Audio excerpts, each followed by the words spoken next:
What? Is Guardian Radio 96.9 FM. Fresh news, smart talk, all day. The views and opinions of the hosts and guests are their own and do not necessarily reflect the position of the management and staff of Guardian Network.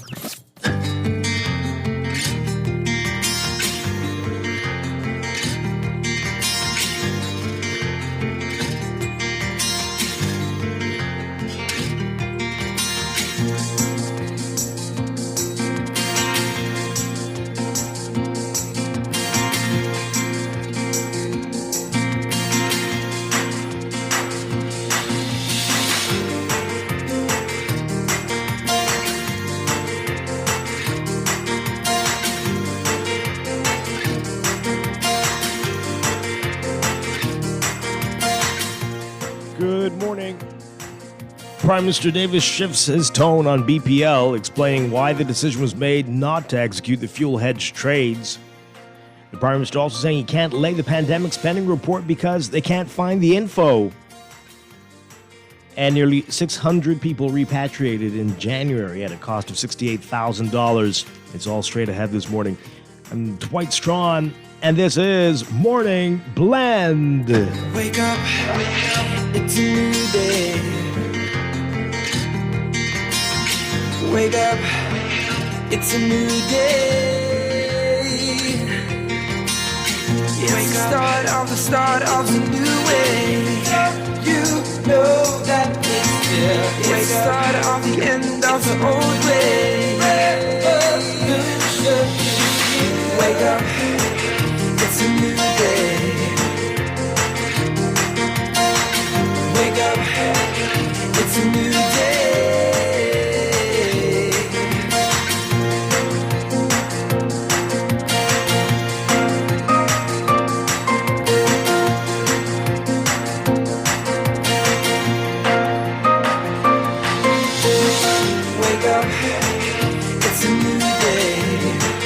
Good morning again, Bahamas. It is Tuesday, February 7th, 2023. This is Morning Blend on Guardian Radio 96.9.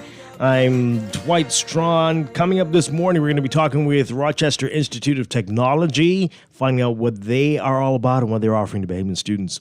And later in business, we're talking about Carifta. It's coming up. Ticket sales begin in just a couple of days. We'll also get a preview of the B3A's relays. That's coming up as well. A lot to talk about in sports, and sports as business, the business of sports. We'll be getting into that this morning. So that's all straight ahead. But first, it's time for the overnight, the latest breaking news from while you were sleeping, and the top national and international headlines this morning.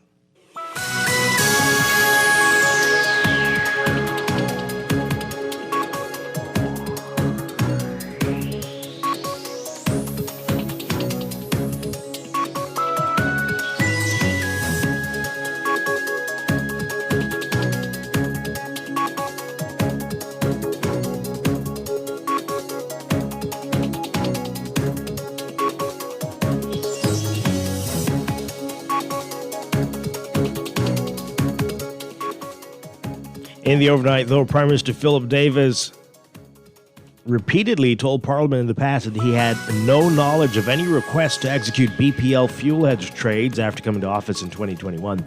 He explained yesterday that his government's decision not to accept recommendations to execute the trades and insisted it turned out to be the right decision for BPL and the Bahamian people.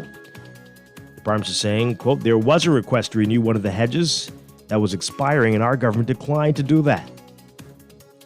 Instead of choosing to pay new premiums, we decided to focus on making progress on the very significant arrears that the Minister administration, left in place." The Prime Minister pointed to that he finally learned when and why someone in his administration decided not to conduct the transactions. He told Parliament that the former administration had also declined to execute those trades months earlier to lock in oil prices and keep BPL's fuel charge stable. Prime Minister Davis, who's also the Minister of Finance, also telling the House of Assembly that he has not tabled a report on pandemic spending as required by law because the information needed for that report is not there.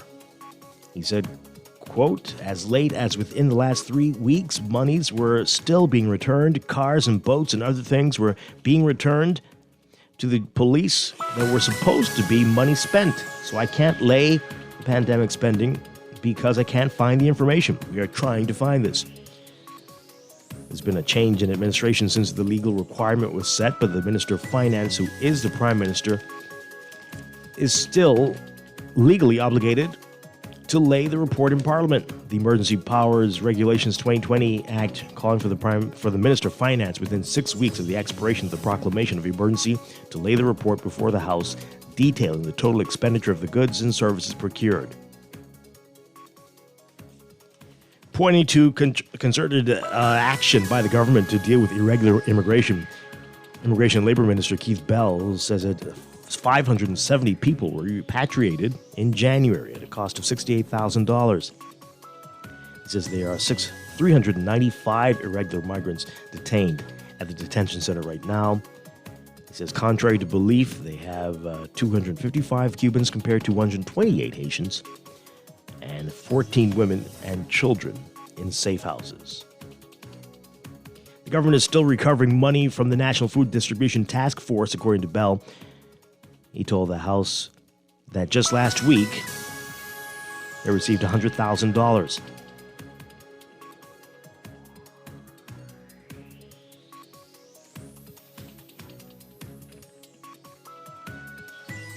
In other news, 2 men arrested soon after a man was shot dead on Joe Farrington Road, facing murder and gun possession charges. Prosecutors allege that police were on patrol when 20-year-old Deanza Gibson of Peach Street and DeAndre Morley, who's 21, of Ross Corner and Market Street, chased and fatally shot Angelo Major on January 31st.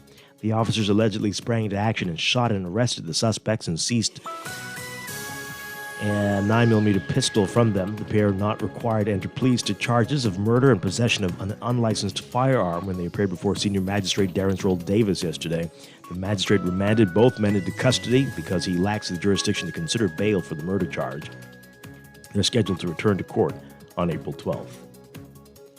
The trial of a woman accused of the murder of her boyfriend has been postponed. Tracy Pratt was supposed to stand trial before Justice Cheryl Grant Thompson on Monday for the 2018 murder of 70-year-old bodybuilder Paul Melbourne. However, the matter was rescheduled to November during a pre-trial hearing last week. Prosecutors allege that Pratt stabbed Melbourne following a dispute at his home in Millers Heights. Pratt, who is on bail, is represented by Mario Ducil, KC. And a judge directing a jury to acquit a woman of murder, Justice Gregory Hilton, ruling that Victoria Gibson did not have a case to answer in the March 31st, 2017 stabbing death of Terra Nova Stubbs at Potters Key Dock. During the prosecution's case, the main witness alleged that police officers forced her to say that Gibson was responsible for Stubbs' murder. According to the witness, she was at the dock with the accused and others when the fight broke out. However, the witness said she was away from the melee when Stubbs came to where she was standing with another man. She recalled that Stubbs was gasping for air and spouting blood. She said she prayed with him and told him that he would be okay. She said that while tending to Stubbs, his blood soiled her clothing. The witness said before the trial she had sworn 2 affidavits disavowing her statements to the police.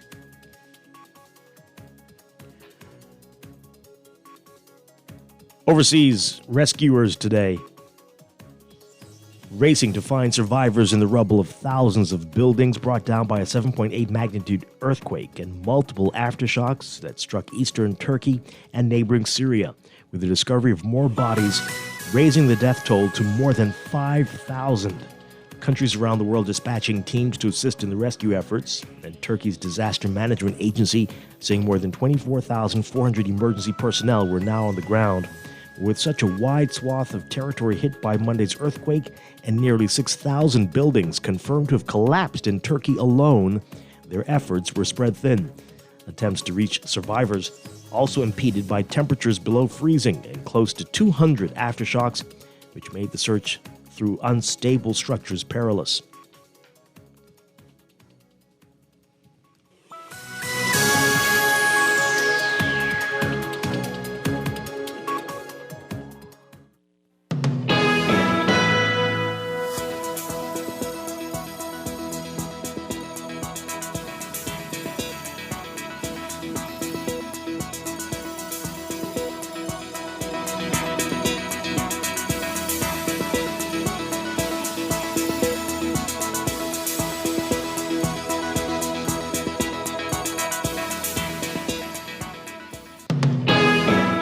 In sports, for the second consecutive game, the Charles W. Saunders Cougars finding themselves down by double digits at the beginning of the fourth quarter, and for the second consecutive game, they rallied to record a victory. They shot past the Jordan Prince William Falcons 65-57 at the Kendall Isaacs Gym last night, taking the first game of the Bahamas Association of Independent Secondary Schools Senior Boys Basketball Championship Series. In the junior girls division, the Kingsway Academy Saints held off the SAC, the St. Augustine's College Big Red Machine, 34-33. The Falcons junior boys beat SAC 58-42, and the SAC senior girls blew past the St. John's College Giants 49-16 in a dominant wire-to-wire win. Read more about this in today's Guardian Sports section. And the 20th Star Performance Track and Field Classic coming to an end early due to inclement weather over the weekend, but 4 Bahamian athletes able to go under the Carifta qualifying standards. The number of unofficial qualifiers moved up to 23 as 3 new qualifiers joined the list. At the meet dubbed Battle to Carifta, both Azaria Marshall and Tamia Taylor added their names to the list of qualifiers in the under-17 girls division. They became the 9th and 10th qualifiers, respectively, in that division, making the standard in the 400 meters hurdles, and there are now 5 qualifiers in the under-17 girls 400-meter hurdles. Read more on who else qualified in today's Guardian Sports section. From the NFL, the countdown on to the Super Bowl this Sunday, and Philadelphia Eagles coach Nick Sirianni thrilled that young aspiring football players all over the world will get to watch 2 black quarterbacks face each other for the first time in Super Bowl history. He's also pleased that they get to watch 2 really good quarterbacks. Sirianni saying Monday during the Super Bowl media night, quote, "I'm really excited for both quarterbacks, what they can represent to a ton of kids. Not only are they 2 African-American quarterbacks, but they're the 2 best quarterbacks in the NFL this year. First team All-Pro, second team All-Pro. Both play at the highest level." There are many storylines for the Super Bowl, but the duel between Philadelphia's Jalen Hurts and Kansas City's Patrick Mahomes is right at the top of the list. The significance of Sunday's matchup in Glendale, Arizona isn't lost on Mahomes either. He says he thinks about it quite a lot. And from the NBA, ticket demand and anticipation growing as LeBron James nears Kareem Abdul-Jabbar's record.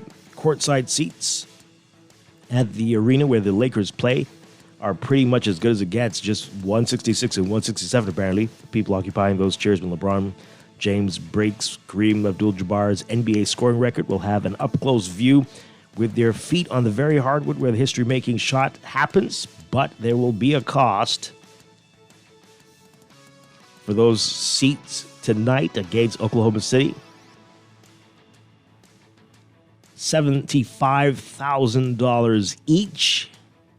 Total price for the 2 seats with Ticketmaster fees, $181,500. And there's no guarantee that James will even break the record Tuesday.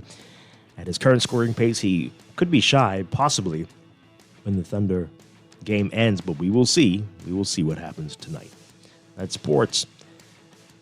And that's the overnight. Time for your first look at weather.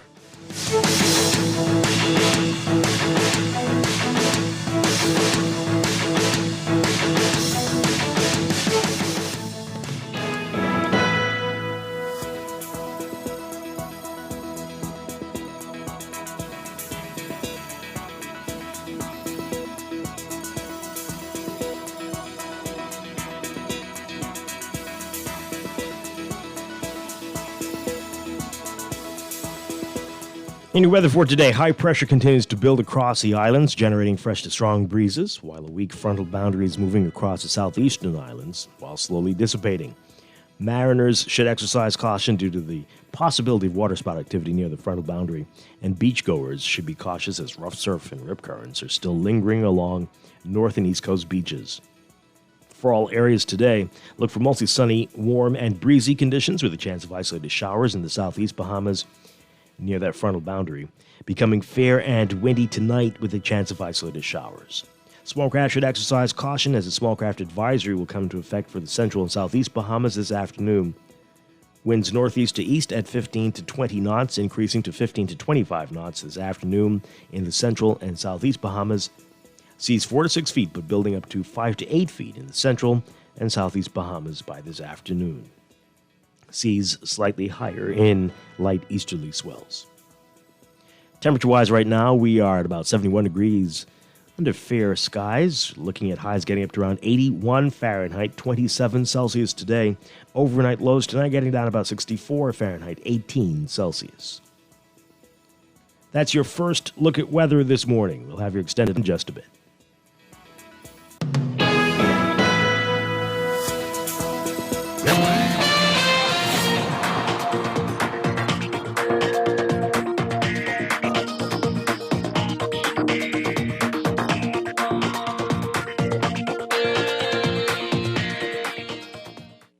Wake up, it's a new day. You are listening to Morning Blend. When we come back, we're discussing the day's top stories right here on your home for fresh news and smart talk all day. Guardian Radio 96.9. Start of a new way. You know that it's the start of the end of the old way. Wake up, it's a new day.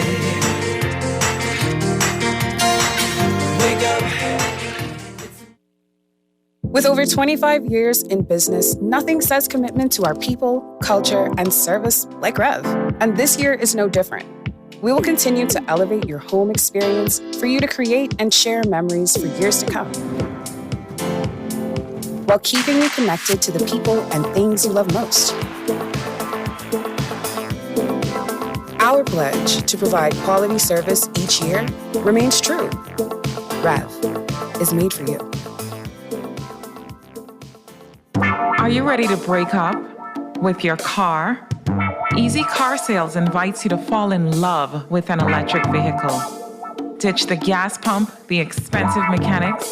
Feel the freedom, the power. Visit easy242.com and make a date to test drive an electric vehicle today. Get into a better relationship. Find your perfect match at Easy Car Sales and drive electric happily ever after. At Doctor's Hospital, our lamp just got brighter. The Loyalty Advantage membership program now has 3 unique plans to choose from. From Lamp Prepaid with free prime care visits and service line discounts, Lamp Insured with copay waivers and 0 upfront collections at the ER and inpatient services, or our new Lamp Access, a free plan that offers 10% off labs, pharmacy, and imaging. Lamp has a plan for everyone. To sign up, visit our website or give us a call. Doctor's Hospital, trusted and best care now.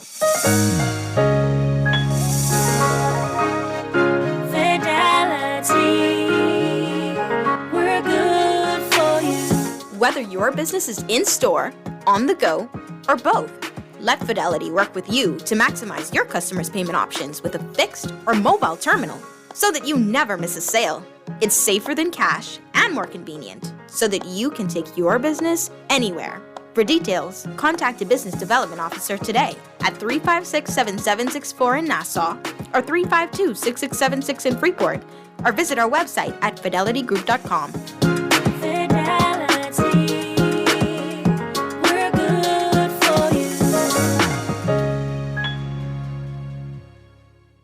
Legacy College Readiness and Tours. Already get the first set of knowledge. Now it's time to prepare you for college. You're thinking so much you gotta do. Legacy will handle that for you. Legacy College Readiness and Tours is committed to providing a comprehensive guide through the regardless of a student's academic profile. There are many ways one should engage in college selection process. Word of mouth, extensive research, college fairs, and if possible, the most important, college visits. A campus visit is your opportunity to get a first-hand view of a college. A college catalog, brochure, or website can only show you so much. To really get a feel for the college, you need to check out the town, the city, Walk around the quad, sit in a class, and visit dorms. College tours are an important part of the college selection process, and Legacy College Readiness and Tours offers that opportunity. If you're interested in hearing more about college campus tours and summer workshop prospects, give us a call at 242-809-5278 or email us at legacycollegetours@gmail.com. Screws and Fasteners World, Balfour Avenue and Palm Beach Street, has those hard-to-find fasteners now. You can find stainless steel regular hex, carriage bolts, galvanized bolts, threaded rods, nails, self-tap screws, sex bolts, anchor bolts, turnbuckles, masonry tools, hand tools, and weed whacker strings. Check out the rope selection and car body fasteners, too. Special orders are welcome. It's your #1 fastener store. Screws and Fasteners World, Balfour Avenue and Palm Beach Streets. Call 326-1976. Wake up, it's a new day. Wake up, it's a new day. It's the start of a new way. You know that it's here. It's the start of the end of the old way. Wake up, it's a new day. Wake up, it's a new day.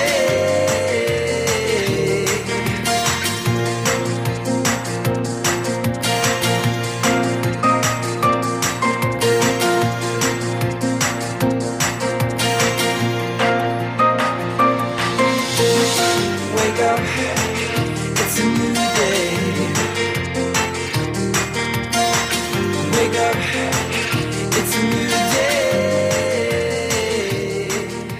Welcome back to Morning Blend here on Guardian Radio 96.9. We are streaming live on GuardianTalkRadio.com and on the Guardian Radio app for smart devices. We're also on your televisions on Cable Bahamas Channel 969 and BTC Flow Channel 612. You can tweet us at Morning Blend 969 or Facebook.com/Morning Blend 969. Text us on the Guardian Radio text line powered by BTC 4796. Standard text rate supply. Once again, I'm Dwight Strachan on this Tuesday morning.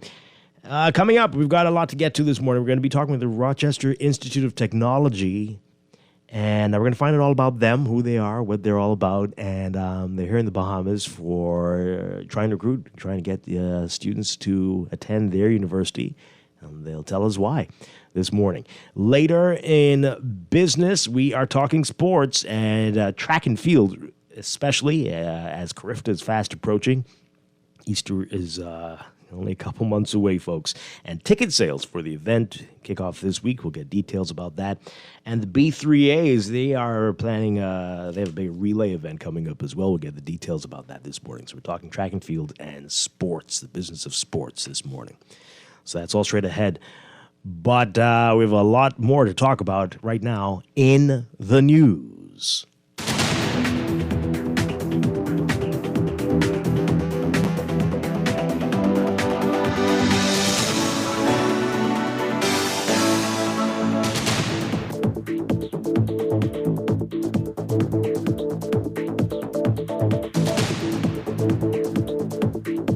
And in the news, we're glad to be with you this morning. Yesterday was a rough one. If you recall, that power outage over most of New Providence did quite a bit to us as well. And so we had an abbreviated show.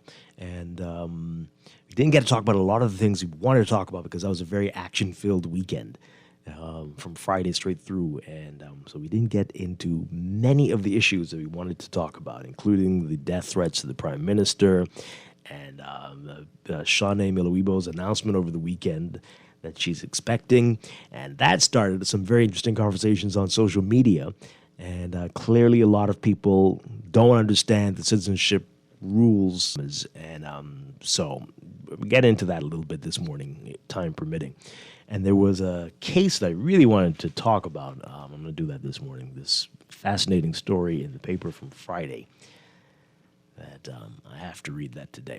So we'll do all of that, but just want to quickly go through what else is in the news right now. The big headlines in the paper is all about BPL, ironically after the power outage yesterday. But that was lightning, so we can't really blame them for that one, I guess. But anyway, BPL and what happened with the fuel hedge is this long-running conversation about who's to blame for this and the prices that are going up for all of us. So now the Prime Minister is explaining the decision to not execute the fuel hedge trades. And our Candia Dame's writing about it. Though Prime Minister Philip Davis repeatedly told Parliament in the past that he has no knowledge of any request to execute Bahamas Power and Light fuel hedge trades after coming to office in 2021, he explained yesterday his government's decision not to accept recommendations to execute the trades and insisted it turned out to be the right decision for BPL and the Bahamian people. Davis saying yesterday, quote, there was a request to renew one of the hedges that was expiring, and our government declined to do that. He did not say at what point he finally learned when and why someone in his administration decided not to conduct the transactions, but he went on to say, quote, instead of choosing to pay new premiums, we decided to focus on making progress on the very significant arrears that the Minnis administration left in place. He told Parliament that the former administration had also declined to execute trades months earlier to lock in oil prices and to keep BPL's fuel charge stable. He said, quote, you know who else declined to renew the hedge? The previous government. This was all during the debate for resolution to adopt the 2022 Fiscal Strategy Report and medium-term debt management. They really do spend a lot of time talking about things that are going to happen. Boy, it's amazing. Anyway, he said, quote, they had the same opportunity in June 2021. You wouldn't know that not from all the noise they make. So in 2021, opportunity as well, but they declined. Opposition leader Michael Pintard denied that the Minnis administration rejected a request to conduct fuel hedge transactions in June 2021, and Davis did not table anything to support the claim.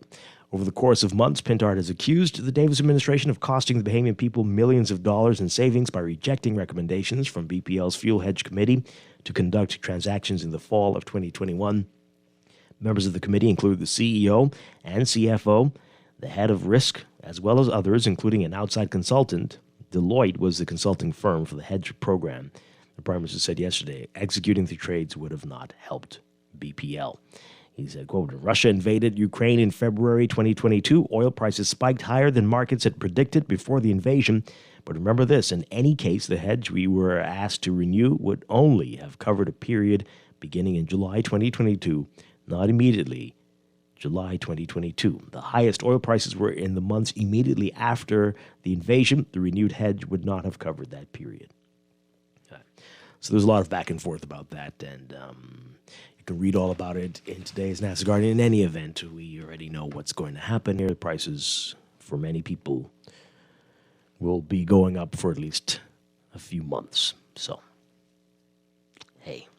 The other interesting thing the Prime Minister said in the House yesterday is that he can't table a report on pandemic spending because they can't find the info. Prime Minister Davis speaking last night, saying, quote, I haven't laid the pandemic spending because I can't find the information. And I can tell you this, right as late as within the last 3 weeks, monies were still being returned. Cars and boats and other things were being returned to the police. There were supposed to be money spent. So I can't lay no pandemic spending because I can't find the information. We are trying to find this. There's been, of course, a change in administration since the legal requirement was set, but the Minister of Finance, who is the Prime Minister now, is still legally obligated to lay the report in Parliament. The Emergency Powers Regulations 2020 Act requires that the Minister of Finance shall, within 6 weeks of the expiration of the proclamation of emergency, lay a report before the House of Assembly detailing the total expenditure of the goods and the suppliers of the goods and services procured, the reasons for the use of the suppliers of the goods and the providers of the services. The state of the emergency came to an end in November 2021 after multiple extensions. By then, the PLP was in power. Days before the state of emergency came to an end, Office of the Prime Minister Press Secretary Clint Watson told reporters that the Davis administration was conducting a full review and preparing to compile a report on what was spent in the 19-plus months since the state of emergency was eventually declared. He said, quote, "We have spoken to the financial secretary, who has said that he has a team who will begin to look through to begin to identify those amounts so that we can get a handle on it, because, of course, that is very important to the Davis administration." So here we are, and they don't have the information. What do you make of all of that? Give us a call, 323-6232, 325-4316, 325-4259. Tweet us, Facebook us, text us, 422-4796, standard text rates apply. And, well, what do you think? I mean, they must have some information, right? So why not? Can they do that? Table what they have so far and then update periodically? Is that something? Or are we just going to wait indefinitely for all the information to present itself? What do you think should be happening here? You want to find out what they know right now? No? 323-6232, 325-4316, 325-4259. All right. And again, there's a whole lot of great stories in the paper today. We're going to get to some of those a little bit later. But I do want to get back. You can call in again about those if you'd like, to the death threats matter, which we didn't get to touch on yesterday. The press conference that we heard on Friday had some pretty serious stuff there. And obviously, I think most sensible people will agree that this is ridiculous and not the way we should be behaving, and that this should be taken seriously. Which is why it's I don't know what's going on here. Former Prime Minister Hubert Minnis is saying the reaction to the death threats is overkill? The Tribune reporting on this, former Prime Minister Minnis said yesterday Prime Minister Philip Davis's reaction to recent death threats is, quote, overkill, noting it's not uncommon for a Prime Minister to receive such threats. Oh, my goodness. Dr. Minnis made these comments after he was asked about the death threats. I don't know why. Why was he asked? But anyway, about the death threats made against Mr. Davis on Friday to his office, which prompted a full-blown investigation. He told reporters when he was in office, he also was threatened on multiple occasions, as he suggested Davis's response to the incident was an overkill. Minnis said, quote, "I've always carried on with my normal life, but this Prime Minister is obviously threatened by the people. He brought out the entire police force almost. I mean, what is there to fear? What is there to fear? I do not condone violence. I do not support violence. I feel that Prime Ministers should be protected, all right, but I thought it was overkill." Dr. Minnis argued that every former prime minister at some point has been threatened. However, he said he has never seen others take on intense security measures such as Mr. Davis. What is happening? Why are you talking? Quote, "When I was in the chair, I was threatened on multiple occasions. And of course, I didn't report it to my aides until the last minute, after several expressions of wanting to kill me." Oh, my God. Oh. Okay. And they said I need to take it more serious. And then they subsequently reported to the Commission of Police. I would have been threatened at some point in time. I've never seen any taken security to this extent. Certainly I've not when I've been threatened.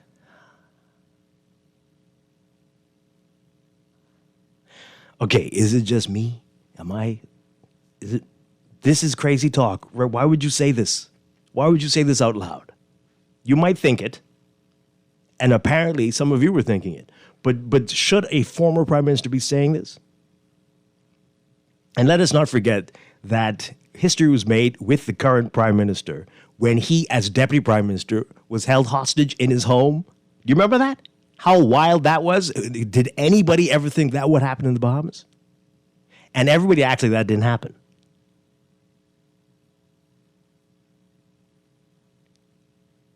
Do you see what's going on in the country? People are saying all kinds of things, and within days, the things are happening. People talking about vigilante justice, and then things start burning down. So should we be taking anything lightly? This is not the country it was in 1980. But this, every single week, there is something wacky coming out of this person's mouth, and dangerous.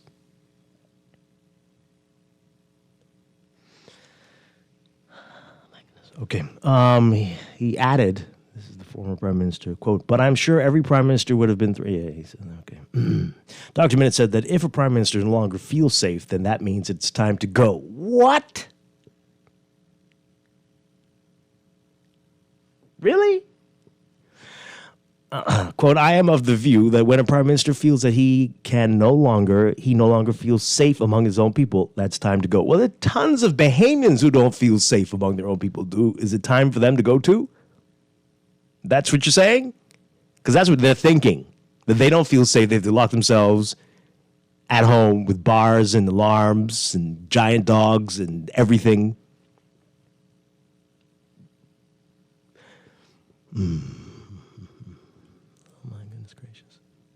Okay. Let's hear what you all have to say about it. Maybe I'm seeing it wrong because,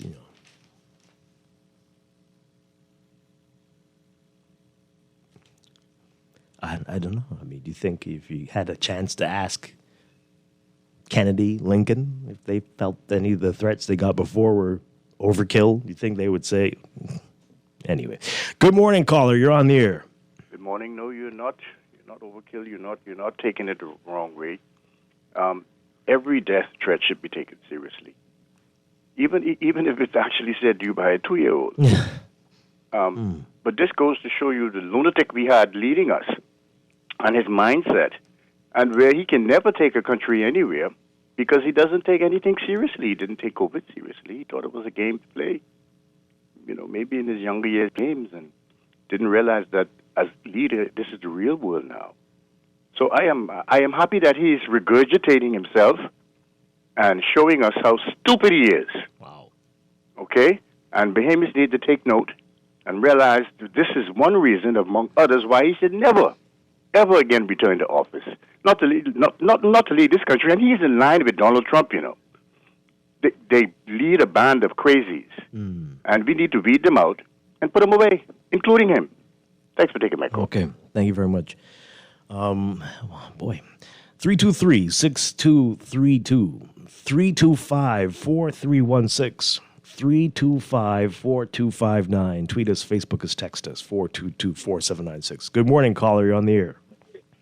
Good morning. Hi. I was just calling to your last caller who said that the last administration didn't take COVID serious. I think he took it too serious. We was on lockdown. Numerous amount of things. So I don't know whatever he's talking about. Sure. But what do you think about? That's fine. But what do you think about what he's saying about the current prime minister's death threats being the reaction to it being overkill? Do you agree with Minnis on that? Well, I actually do agree. This is the Bahamas. We are full of talks. Full of I don't what? think they were even full of talks. No one's going to actually go in to threaten the prime minister. We're not that type of people.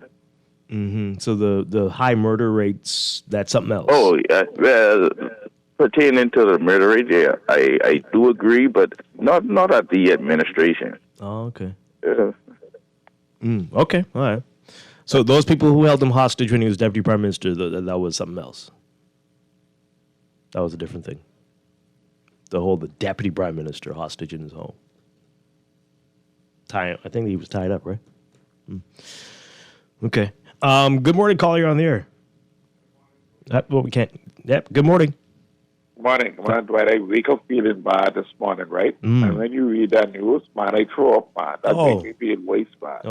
What you think wrong with Dr. Minnis and Philip Brave Davis, man, Dwight? Oh, and him too? I'd be tired of this, Dwight. Oh, well. I'd be sick of it. My goodness, man. And I hear you trying to dissect what the last caller said just now, Dwight. I would, if I was you right now, I wouldn't really look too into that, because the Bahamian people are not, over the 60 years I've been here, they are not that type of people. Until they are. Pardon me? Until someone is, though, right? I mean, there's always, I'm sure, every country can say we never were like this, and then all of a sudden they are. Unless we get like a 6 or 7 of the reoccurrence, that type of reoccurrence, then we can say, hold on, yeah. But if we get 1 or 2, we can almost term that as an isolated event. Like the first time when what happened to the Prime Minister. Oh, dear. Right? Now, I'll take up 2 more here minutes. Mm-hmm. In 1804, there was a man called John Jacques Dessalines that led the Haitian people into the French and their independence. That culture turned around a short time later and chopped John Dessalines up into little bitty pieces. And fast forward to today, not one prime minister of Haiti or president of Haiti lived out to be, in terms of their full term in office. They always had to go. And look what's happening there today. The last president they had, he was shot. Okay? And if you remember, there was someone in Miami, in Florida, that said, boycott Bahamas, boycott Bahamas, boycott Bahamas. Now, where you think, as from what I understand that call came from overseas. So what? How do you understand that? Pardon me? How do you understand that? Where did you get that from? I mean, in fact, don't even tell us.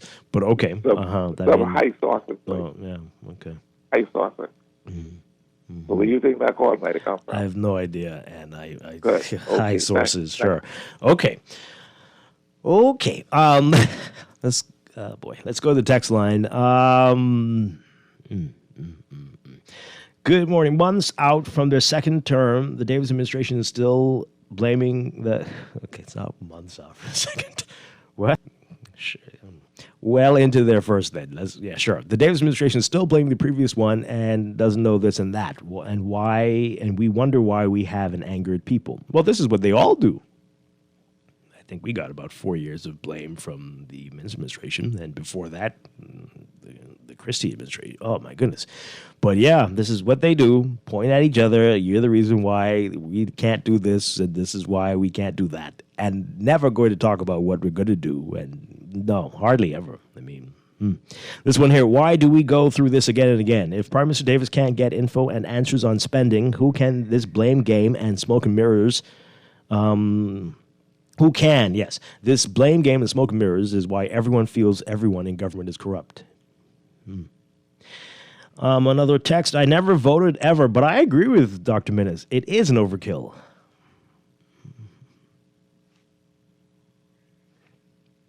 Okay. I'm not sure what you brought up the first part for about not voting, but okay. Anyway, I agree with Minnis. The press conference with the many times a year does the U.S. president get death threats? Over 4,000 a year, and you don't hear it on CNN.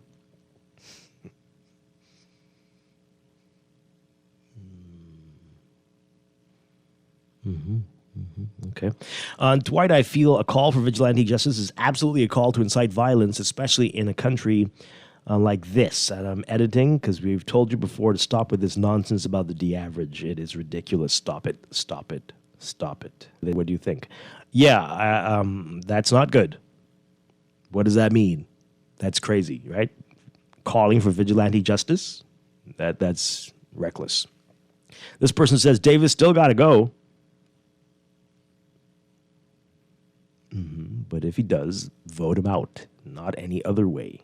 Right? Another one. I agree with Minister's sentiment as far as a whole press conference. That was indeed overkill, considering he ain't lie.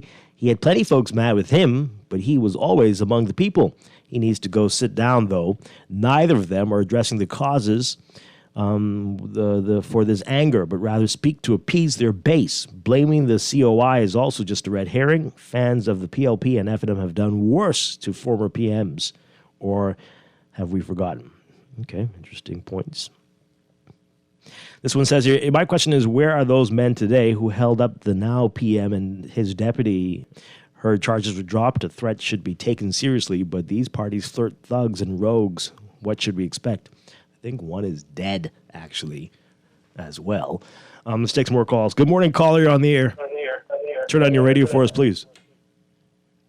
Turn on your radio for us.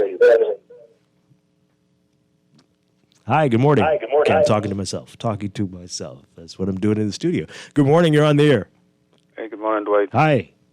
Yeah, Dwight. You in the studio with nobody, eh? No. Oh, good. All right. Yeah, but Dwight, the Prime Minister.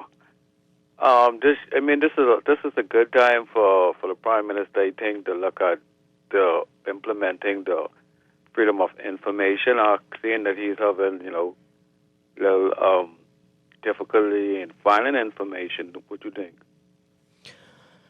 Hey, they claim they are trying to do this, but it's at a pace that would make snails wonder what's going on.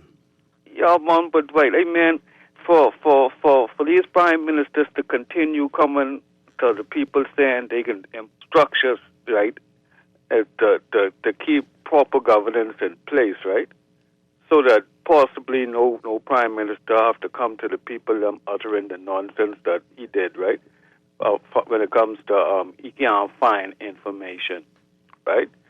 We just continue to spin around, and these guys continue to show us that they're not interested in governing this country.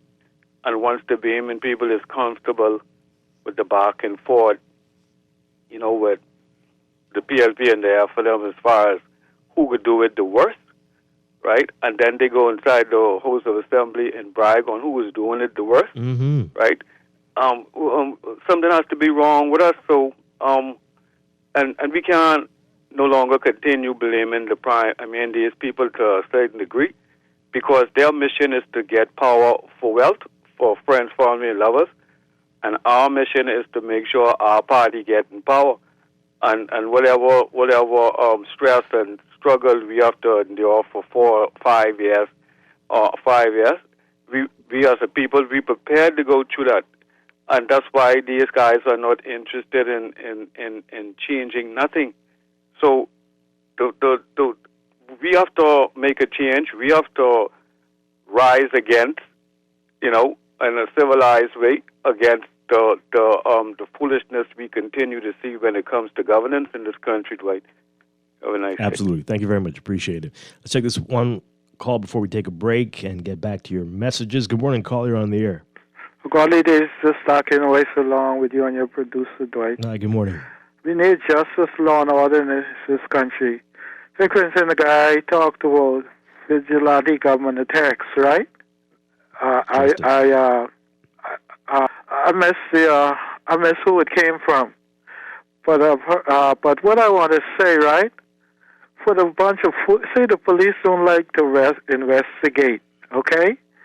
The thing is, the people need to cut the police pay to get this country, to help get this country back in order. Oh, boy. Because ain't anything happening in this country, right?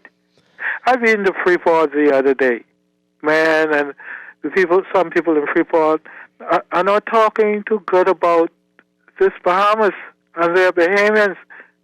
Some of them are angry. They should be. Yeah, man. Something needs to give. Thank you. Okay. Well, I don't know if cutting the police pay is going to solve anything, but okay. Yeah, I'm going to take that one. Let's take this before we go to the break. Good morning, caller. You're on the air. Morning, Dwight. How you doing? Doing well. Just want to say one quick thing here. It would be quite interesting to see a report card. Once a prime minister or a government is elected to serve the country, report card of let's say, all of the promises that the previous prime minister would have made to the country, and go down that list and actually tick off what was accomplished, tick off what process was started, and then tell us how if those projects that were started and it shows promise that something good and tangible could come out of them, what is the intent of the new government to add on top of it instead of to stop, review, and cancel? Because every time you turn around, that's monies that the taxpayers spent on these plans going back out the window with no positive results at all. So, that's a matured politician. That's what I would like to see going forward. Mm-hmm. Thanks for taking my call. Okay. All right. Thank you very much. All right. Let's take a break. When we come back, we'll get to the rest of your text messages and into some other stories making headlines and on my mind on this Tuesday morning. This is Morning Blend on Guardian Radio 96.9. In your sky, open up your eyes. When they find joy in your pain, open up your eyes. When my loss is your gain, you are toxic. You'd rather see me down, not around. I'm above ground, I'm rebound. But I won't forget how you wanted me dead. Gotta blame myself for this, pretending not to see your selfishness. Ignore the deceit and the lie, should've believed it the first time. When someone shows you who they are, open up your eyes. When they delight. This is Guardian Radio 96.9 FM, Nassau, Bahamas.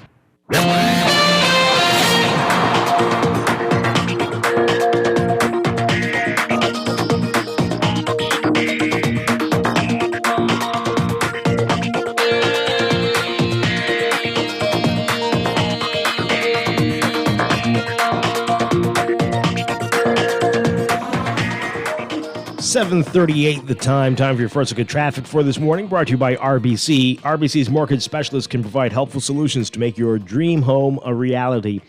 In your real-time traffic this morning, as usual, at Milo Butler Highway, your heavy traffic spot for this hour. We've got from Milo Butler Highway all the way up to Tony Bloom's Darling Highway, heavy traffic there. And traffic is backed up along Fire Trail as well, eastbound to the roundabout. Glaston Road looking busy for you as well, from Fire Trail straight up to JFK Drive. And JFK Drive seeing some congestion, especially from near Theodore Lane to the roundabout with Gladstone and Bahamar Boulevard. And backed up along that lake as well, Lake Cunningham, JFK Drive at this hour. Traffic is building on Carmichael Road westbound, heading toward Coral Harbor Road, and Blue Hill Road looking getting busy for you. Definitely between St. Vincent and straight up to the roundabout with Independence Drive, especially north of Soldier Road. Independence Drive already congested westbound to the Blue Hill Road roundabout. Elsewhere between Soldier and Old Trail, Robinson Road looking a little busy for you there. And building traffic northbound on Soldier, heading toward the intersection with Wolf, Bernard, and Village Roads. Marathon Road northbound getting busy too. Eastern Road near Fox Hill Road, you're going to be seeing some heavy traffic there up to about Johnson Road. And Prince Charles Drive, especially on the way to Beatrice Avenue. Those are your hot spots for now. We'll have another update for you after the 8 o'clock news. Morning Blend traffic brought to you by RBC. Visit rbc.com/take 60 seconds to connect with an RBC mortgage specialist.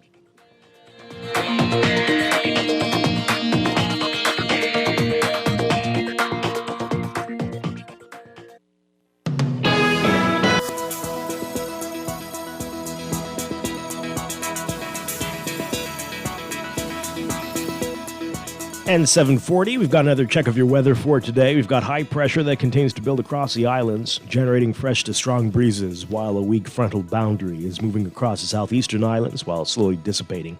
Boaters should exercise caution due to the possibility of waterspout activity near the frontal boundary, and beachgoers should still be cautious as rough surf and rip currents are still lingering along north and east coast beaches.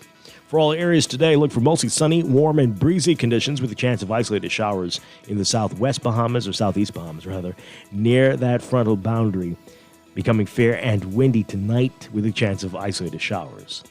Small craft should exercise caution, and small craft advisory will come into effect for the central and southeast Bahamas by this afternoon. Temperatures today getting up to around 81 Fahrenheit, 27 Celsius. Overnight lows tonight getting down about 64 Fahrenheit, 18 Celsius. In your extended outlook, the frontal boundary will continue to weaken and dissipate while high pressure remains across the islands, generating fresh to strong breezes and rough seas. So for tomorrow, Wednesday, mostly sunny and breezy, becoming fair, cool, and breezy at night in the northwest Bahamas, variably cloudy and breezy with a chance of isolated showers in the central and southeastern islands. Thursday, mostly sunny and breezy, becoming fair, cool, and breezy at night in the northwest Bahamas, and variably cloudy and breezy with the chance of isolated showers in the central and southeastern islands again. That is your Morning Blend weather check. We'll We'll be back with more Morning Blend after these messages here on Guardian Radio 96.9. You're looking for your first or new home, or even using your existing home as equity? RBC understands that your journey to home ownership is unique, and your mortgage financing should reflect that. That is why at RBC we have dedicated mortgage specialists that provide sound advice and helpful solutions to make your dream home a reality. Best of all, the RBC mortgage team is mobile, flexible, and will meet you almost anywhere. Visit rbc.com/take 60 seconds to connect with an RBC mortgage specialist. Technology serves to make our lives better, so why not your business too? At Custom Computers, we've been maintaining our knowledge and relationships with top tech companies since 1987 and carry only the most trusted brands like Apple, Microsoft, HP, and more. No company has helped more businesses build reliable IT systems than Custom Computers. You name it, we've done it. Call 396-1101 to talk to any of our business experts. Find trust in your tech. Count on Custom Computers.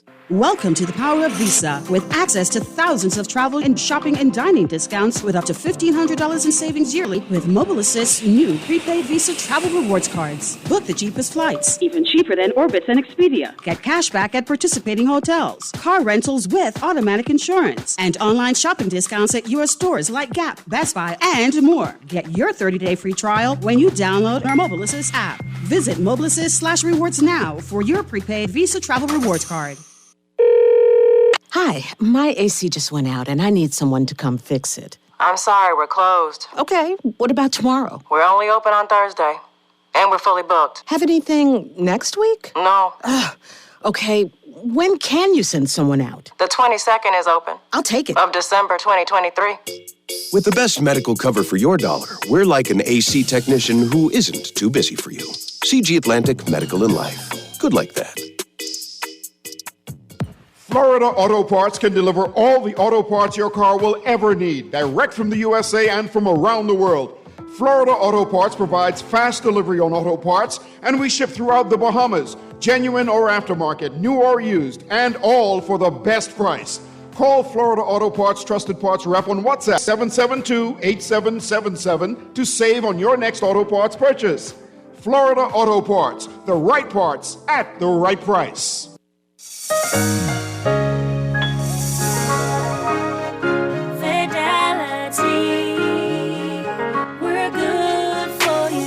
With so much going on in the world today, only accepting cash at your business can be risky. Let Fidelity offer you and your customers safety, convenience, and the flexibility of a fixed or mobile terminal.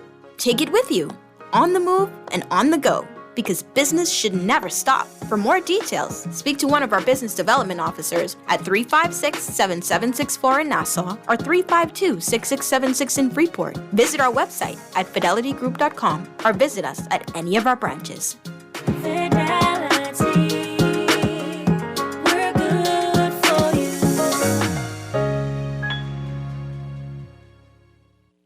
Ready to step into the future? From your front door to the backyard and everywhere in between. See and speak to whoever's there with Ring Video doorbells and security cameras now available. Tech with matters most. All from one easy app. Available in your Google or Apple Play Store. Visit bealive.com/ring to learn more. We are alive.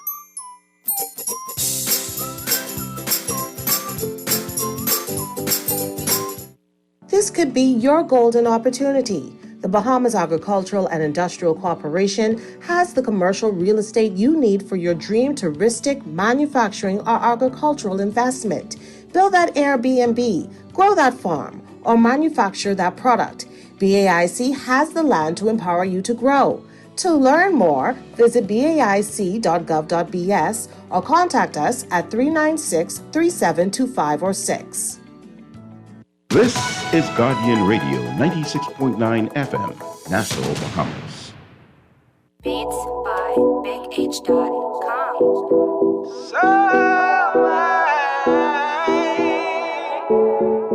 When someone shows you who they are, open up the light in your sky. Open up your eyes. When they find joy in your pain, open up your eyes. When my loss is your gain, you are toxic. to see me down, not around.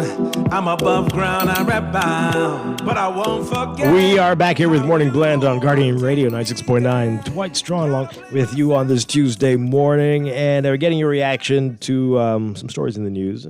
Politicians back and forth about BPL. Bottom line is your bills are likely going up in any event, no matter who's to blame or who's blaming what, whatever. But we're still stuck. And we're also getting your reaction to former Prime Minister Minnis's bizarre comments that death threats made against Prime Minister Davis, the reaction to it is overkill. He said he used to get death threats all the time. People used to tell him how much they wanted to kill him, and he didn't think it was a big deal, hardly ever told his aides. Okay, so we're getting your reaction to it. You can call in 323-6232. 3216-325-4259. Tweet us, Facebook us, text us, 422-4796. Some great text messages here. Someone says, one should be able to put their politics aside and display empathy when needed. Whether Mr. Davis is attempting to get sympathy or not, we should all display empathy towards him for the death threats. Dr. Minnis is just displaying his heart and in the process sealing his political fate. We don't want to see him in high office again. Well, unless he gets saved and joins the church. I don't think that's enough. I don't think that'll be enough. And which church? Oh, God. But yeah, I don't know about that one. Okay, but yeah, that he is certainly showing himself again. Yeah, some more of your messages. This one says here, Minnis is proving how he is not good at making decisions concerning life-threatening situations. The man don't rate his own life, and we're supposed to trust him with ours? Yeah, boy. Another text here. The U.S. president is heavily guarded. That person who mentioned the U.S. has to be crazy. I guess people forget the personal experience of the prime minister at gunpoint. Walk a mile in the man's shoes, and then maybe you'd understand why they do what they do. Indeed. Another one here. We need to get... Oh, my God. What is this? Oh, dear Lord have mercy. I'm going to... brace yourselves, folks. I'm going to read it. Because... Dwight, while I don't agree with the former prime minister, I wish the police would treat every single threat of a civilian just as they did in Davis's case. You sure they don't? Okay. And then they go on to say, Dwight, we need to get all these half-bred humans out of this country. This is why all these things are happening to us today. What does that mean? They're half human and half what? What type of animal? Please tell us what's the other breed. Interesting. Oh, boy. Okay.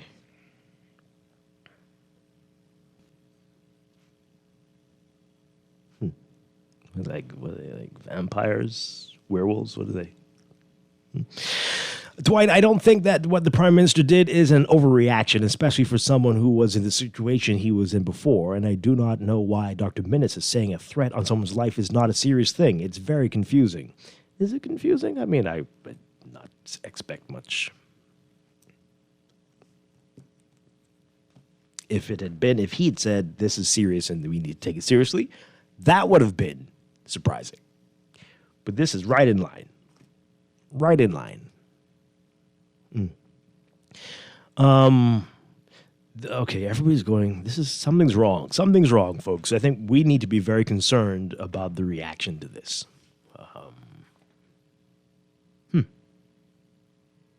This is why. We wonder how people can so easily take another person's life. The reaction to this is showing us how little so many people value people's lives in the country. Listen to this one. How Brave only acknowledges, Haitians and not even Bahamians when we are in his face, and he's scared of Bahamians. Fred made that threat. Not funny. What? Sorry. Okay. Okay. That makes. Oh boy. Y'all would swear and die for Brave. He is only a man, and men lie and conspire. Funny how this death threat comes right before CARICOM, so Bahamians can't say how we feel about the invasion of Haitians. What really causes violence is if you go build a shack on someone's property. It's not vigilantism. It's your right to move someone off your property.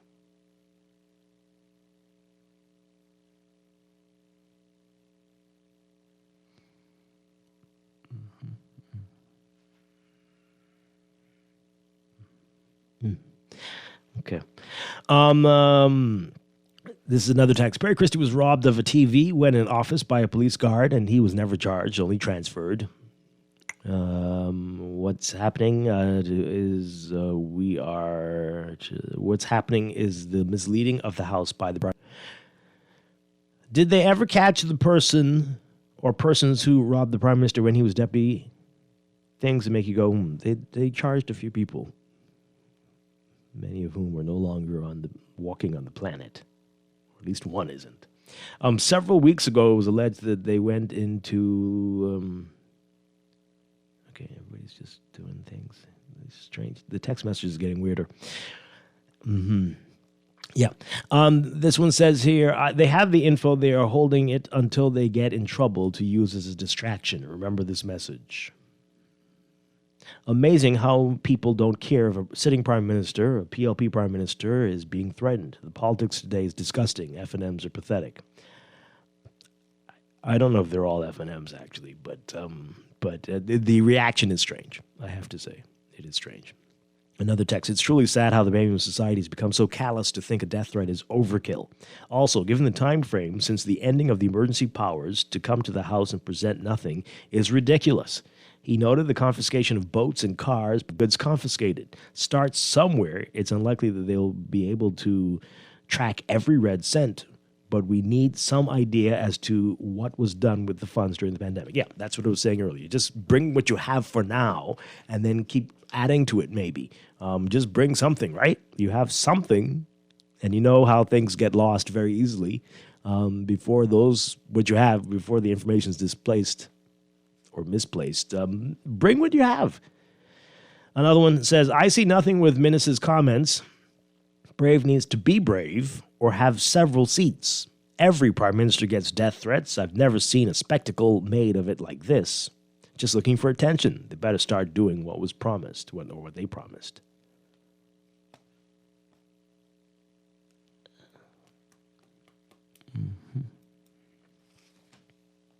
Okay. Continue to call in, folks. 323-6232, 325-4316, 325-4259. Tweet us, Facebook us, text us, 422-4796. One of the rare days scarier than the phone lines. The people, I think, because people are hiding behind the text line. We don't know who they are, and they can say all these things, but they won't call because people might know who they are. Interesting. Well, it's good to know how you all feel about stuff like that, life. All right, so this was in the paper on Friday, I believe it was, and I didn't see it until after the show. But the courts are really amazing. Did you see this story? I did tweet it out there. Artiza Davis writing that a man accused of murder for the third time. This is all related. This is life. What is it? A man accused of murder for the third time has had his bail revoked in his previous cases. Justice Cheryl Grant Thompson revoked Ahmad Clark's bail after prosecutors presented evidence that he had repeatedly failed to comply with his curfew and signing conditions allegedly committed in 2018 and 2020. Clark was granted bail for the 2018 shooting death of Christian Moore and the attempted murders of Romeo Moss and Tarsman Clark. So he killed somebody in 2018, allegedly, and attempted to kill two others, allegedly. While on bail for that crime, Clark was accused of murdering Ronaldo Nixon and attempting to murder Antonisha Adderley in a November 24th, 2020 shooting at Hepburn Alley. Clark was back in prison last November after prosecutors accused him of the October 29th, 2022 shooting death of Fred Lafayette, is that how that's pronounced? At 6th Street, Coconut Grove.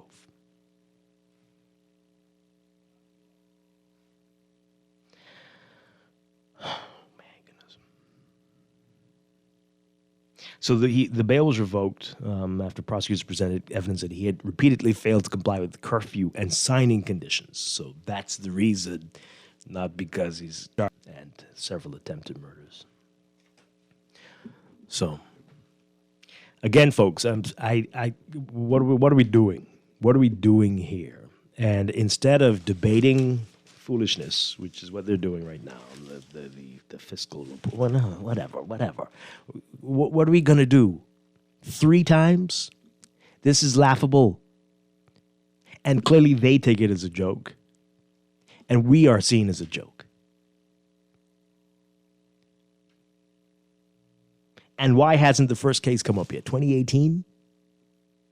What are we waiting for? What's the issue? What is going on? Make it make sense to me, please. Somebody, what are we doing? Let's take a call really quickly before we have to go to the news. I don't understand. If you are accused of murder while out on bail for murder, again, I don't even know why you get it. It needs to be done. Right? Like, okay, that's it. Sorry, you blew it. Allegedly, but we can't take any chances. What are our lawmakers doing? Caller, good morning. You're on the air. Hi, good morning, Dwight. Hi. You know, you see the problem here in the country now, right? We don't take nothing serious. Everything is a joke. Everything is taken for granted. The Prime Minister of the country was threatened, yes. Prime Minister was threatened all the time. But, you know, that's why we have the problem on the road, violence, the killing, everything taken for granted. We need to get serious. It's a laughing matter. Oh, he was overkill. Somebody has to set an example and take life serious in the Bahamas, man. Yeah. It's frustrating. Every day you hear murder, shooting, killing, rape, abuse. Absolutely. No outrage for nothing. You're right. This is got to do better, man. Indeed. We got to go to the news. Stay with us. This is Guardian Radio 96.9 FM, Nassau.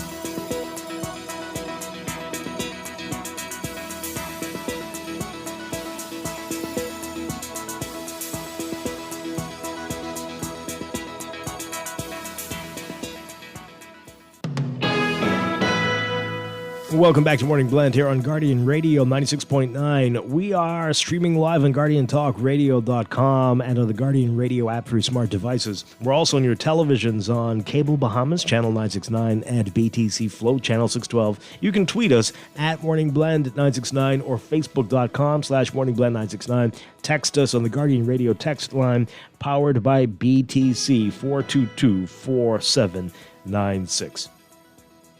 And now at 8:26 now, it's time for another check of your weather for today, brought to you by Bahamas First Insurance. We've got high pressure that continues to build across the islands, generating fresh to strong breezes, while a weak frontal boundary is moving across the southeastern islands while slowly dissipating. For all areas today, look for mostly sunny, warm, and breezy conditions, with a chance of isolated showers mainly in the southeast Bahamas near that frontal boundary. Becoming fair and windy tonight with a chance of isolated showers. Small craft should exercise caution, and the small craft advisory will come into effect for the central and southeast Bahamas by this afternoon. Temperatures getting up to around 81 Fahrenheit, 27 Celsius. Overnight lows tonight getting down about 64 Fahrenheit, 18 Celsius. In your extended outlook, the frontal boundary will continue to weaken and dissipate while high pressure remains across the islands, generating fresh to strong breezes and rough seas. So for Wednesday and Thursday, look for mostly sunny and breezy conditions, becoming fair, cool, and breezy at night. In the northwest Bahamas, variably cloudy and breezy with the chance of isolated showers in the central and southeastern Bahamas. That's your morning blend weather check, brought to you by Bahamas First. Visit firstonlineinsurance.com and select a Bahamas First agent to purchase your car or home insurance 100% online, or just stop by any Bahamas First agent. Bahamas First, celebrating 40 years as the first Bahamian general insurance company. What's first for you comes first for us.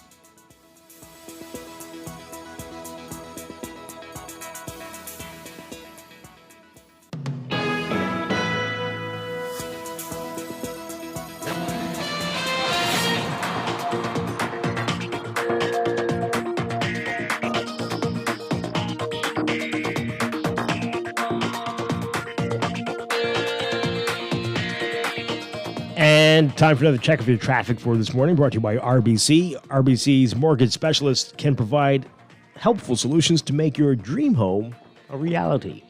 In your real-time traffic this morning, Mile Butler Highway, still your hot spot this morning. Heavy traffic from well south of the Fire Trail roundabout all the way up to the Tonic Williams Darling Highway roundabout. Traffic is backed up along Fire Trail, both directions, east and westbound, to that roundabout. And on Tonic Williams Darling Highway, east and as well, especially eastbound this morning. Heavy traffic there. So keep that in mind. Further up at the six-legged roundabout, you're going to be seeing heavy traffic northbound and southbound and eastbound. So multiple directions there. And even further up on New Providence Highway, heavy traffic as you approach the roundabout with West Bay Street and New Providence Highway at Saunders Beach, especially on West Bay Street eastbound. Heavy traffic there as you approach that roundabout. Glass Road's looking better for you at this hour, though. So perhaps there's traffic oppositing, so much improved. And only as you get closer to Munnings Road, you're going to be seeing that heavy traffic in front of you on the way to JFK Drive. Challenges on Carmichael, though, westbound to Coral Harbor Road, heavy traffic there, and near the junction with Milo Butler Highway and near Faith Avenue. And then further east as you approach Blue Hill Road on Carmichael. And Cowpen Road near Faith Avenue, also busy for you. Cowpen at Zion Boulevard. And Blue Hill also challenging for you. Blue Hill Road, especially near Carmichael and just north of Soldier. Heavy traffic on your way to Independence. Both directions on Independence Drive backed up between the roundabouts at Blue Hill and East Street. East Street looking busy for you from just north of Sapodale Boulevard straight through to the roundabout with Independence Drive East-West Highway. And back to Blue Hill Road, heavy traffic all the way up to Wolf Road, especially as you get closer to Cordo Avenue. So many challenges there. In Eastern New Providence, we've got Eastern Road near Fox Hill up to Johnson Road, Shirley Street between Village and Mackey Street, and Bernard Road near the schools, and on through that intersection with Soldier, Village, and Wolf. And Robinson Road, especially between Soldier and Old Trail. Heavy traffic there. That's what we're looking at, a busy morning for you.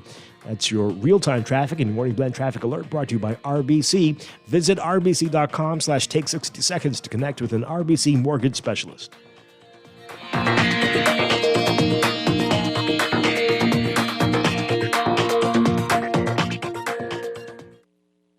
This is Guardian Radio, your station for up-to-the-minute news, intelligent, interactive, and engaging conversation. 96.9. We were good, we were gold, kind of dream that can't be sold. We were right till we weren't, built a home and watched it burn. I didn't want to leave you, I didn't want to lie. Started to cry, but then remembered I can buy myself flowers, write my name in the sand, talk to myself for hours, see things you don't understand. I can take myself dancing, and I can hold my own head. Yeah, I can love me better than you can. Can love me better, I can love me better, baby. Welcome back to Morning Blend here on Guardian Radio 96.9. Dwight Strong with you on this Tuesday morning. And coming up, Rochester's Institute of Technology, and I'm looking forward to hear what they're all about. That's coming in just a few minutes. In studio with me right now, before we get to that, hey, I'm joined by Erica Morris. Good morning, Erica. Say hello to everybody out there. Good morning. Hello, everyone. So you're joining me for a couple minutes before we get to that. Before the break, we were talking about what former Prime Minister Minnis had to say about the death threats against current Prime Minister Philip Davis, and just reading it is outrageous. But I think I think people need to hear what he said, and that this is just so bizarre to hear this. And I don't think we should diminish or dismiss these threats, no matter what we think about whatever. But these comments are bizarre. Take a listen to what former Prime Minister Minnis said. On multiple occasions, and of course, I didn't report it to my aides until last minute, after several expressions of wanting to kill me. And they said I needed to take it more serious, and then they subsequently reported to Commissioner of Police. But I'm sure every Prime Minister would have been threatened at some point in time. I've never seen any taken security to this extent. Certainly I have not. When I've been threatened, I still went with my merry way and went into Baintown the party, went into Masons the party, went all over the place. Because I am of the view that when a Prime Minister feels that he can no longer feel safe among his own people, that's time to go. That's time to go. So I have always carried on with my normal life. But this Prime Minister is obviously threatened by the people. He brought out the entire police force almost. I mean, what is there to fear? What is there to fear? I do not condone violence. All right? I do not support violence. I feel that Prime Ministers should be protected. Former Prime Minister Hubert Minnis there.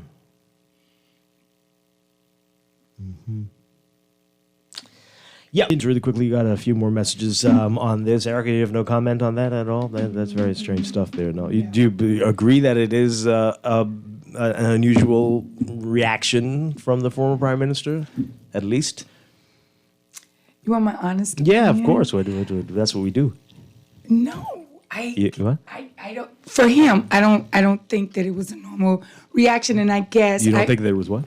For him, I don't think it's not abnormal for him to say something like that. No.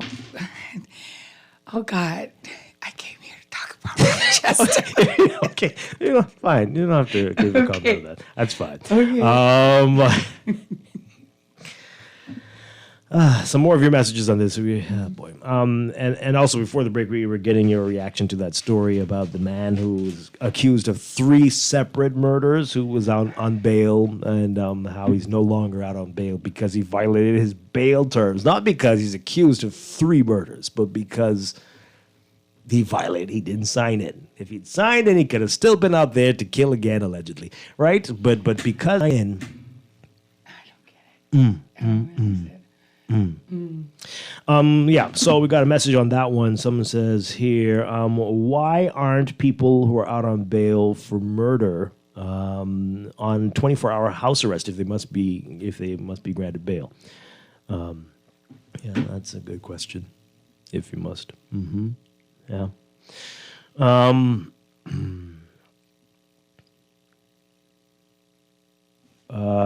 This person says here, no one should take any threats unserious. Okay, interesting way to put it. But when a prime minister is threatened, the public should never know that he had to increase his security detail. That should be unknown to the public. Yeah, who says? When Minnis was threatened, he went to Parliament and laid it on the table, and the PLP condemned it. So why is Minnis acting like he doesn't care about threats? This one says here, that is proof there that Minnis should never be returned to power. Please tell me when we will no longer have to hear Minnis's outrageous commentary. Why do part of the question is very good one. Why do they do that? But also, when will he stop saying outrageous things? That's what you need to be asking, and you can only ask him that. Because if someone asked him a question, you could say, I really would rather not talk about it, or you should talk to the leader of the opposition. Perhaps, right? Unless you have something to say about Killarney. Maybe. Why is he talking? This one says here, I think he is right about the Prime Minister. And this one says that they can't be under house arrest because they need to be out to to pay for the lawyers. Oh. My people. Okay.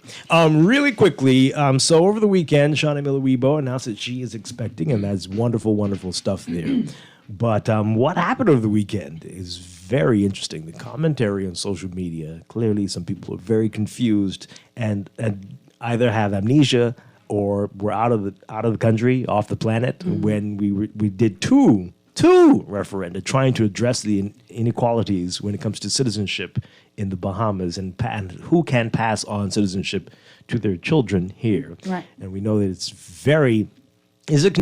bizarre. We know that married men, they can pass on the citizenship no matter what, no matter where. They could be on another planet, and the child is at birth a Bahamian.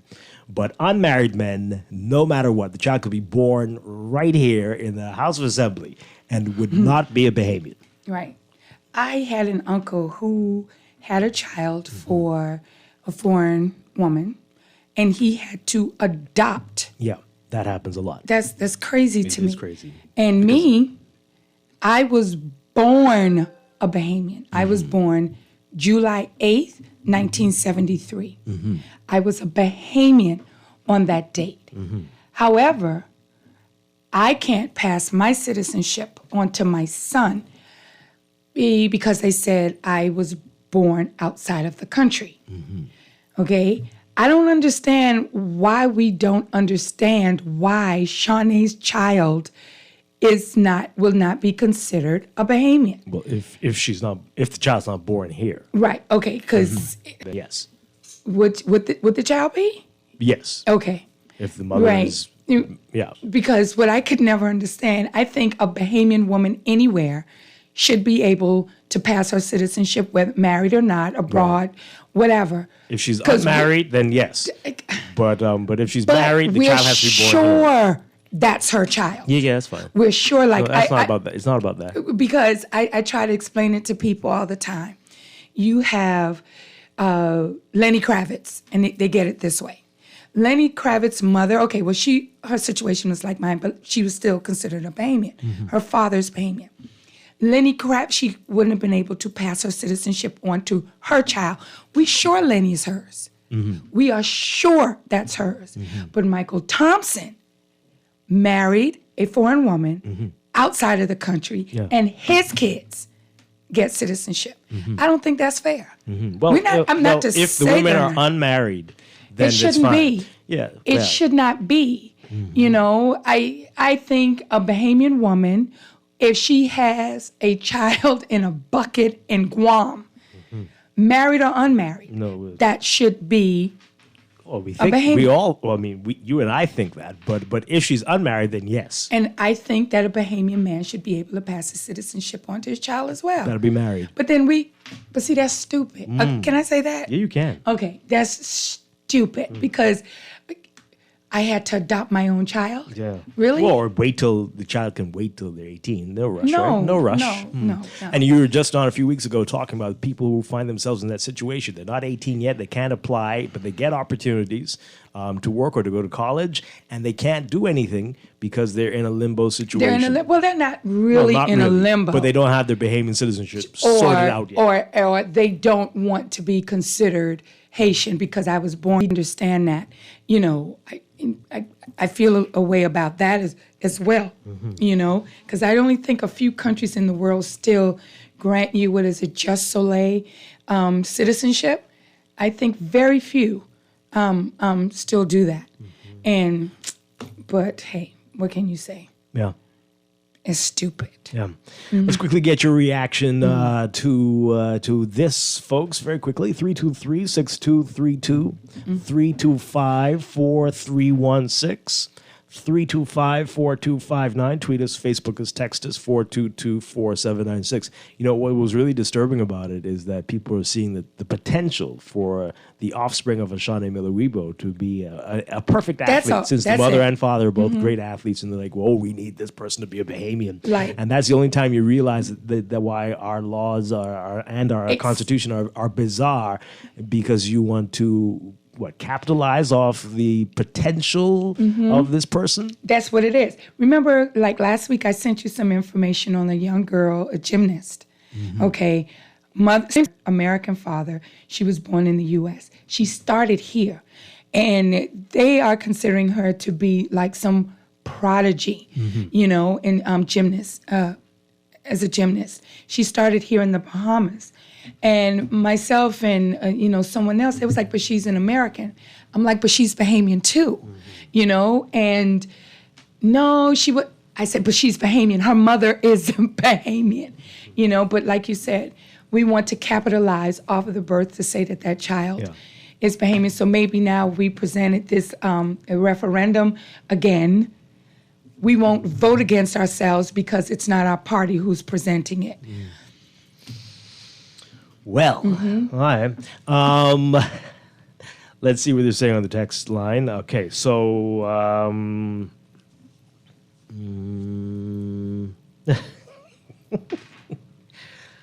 boy.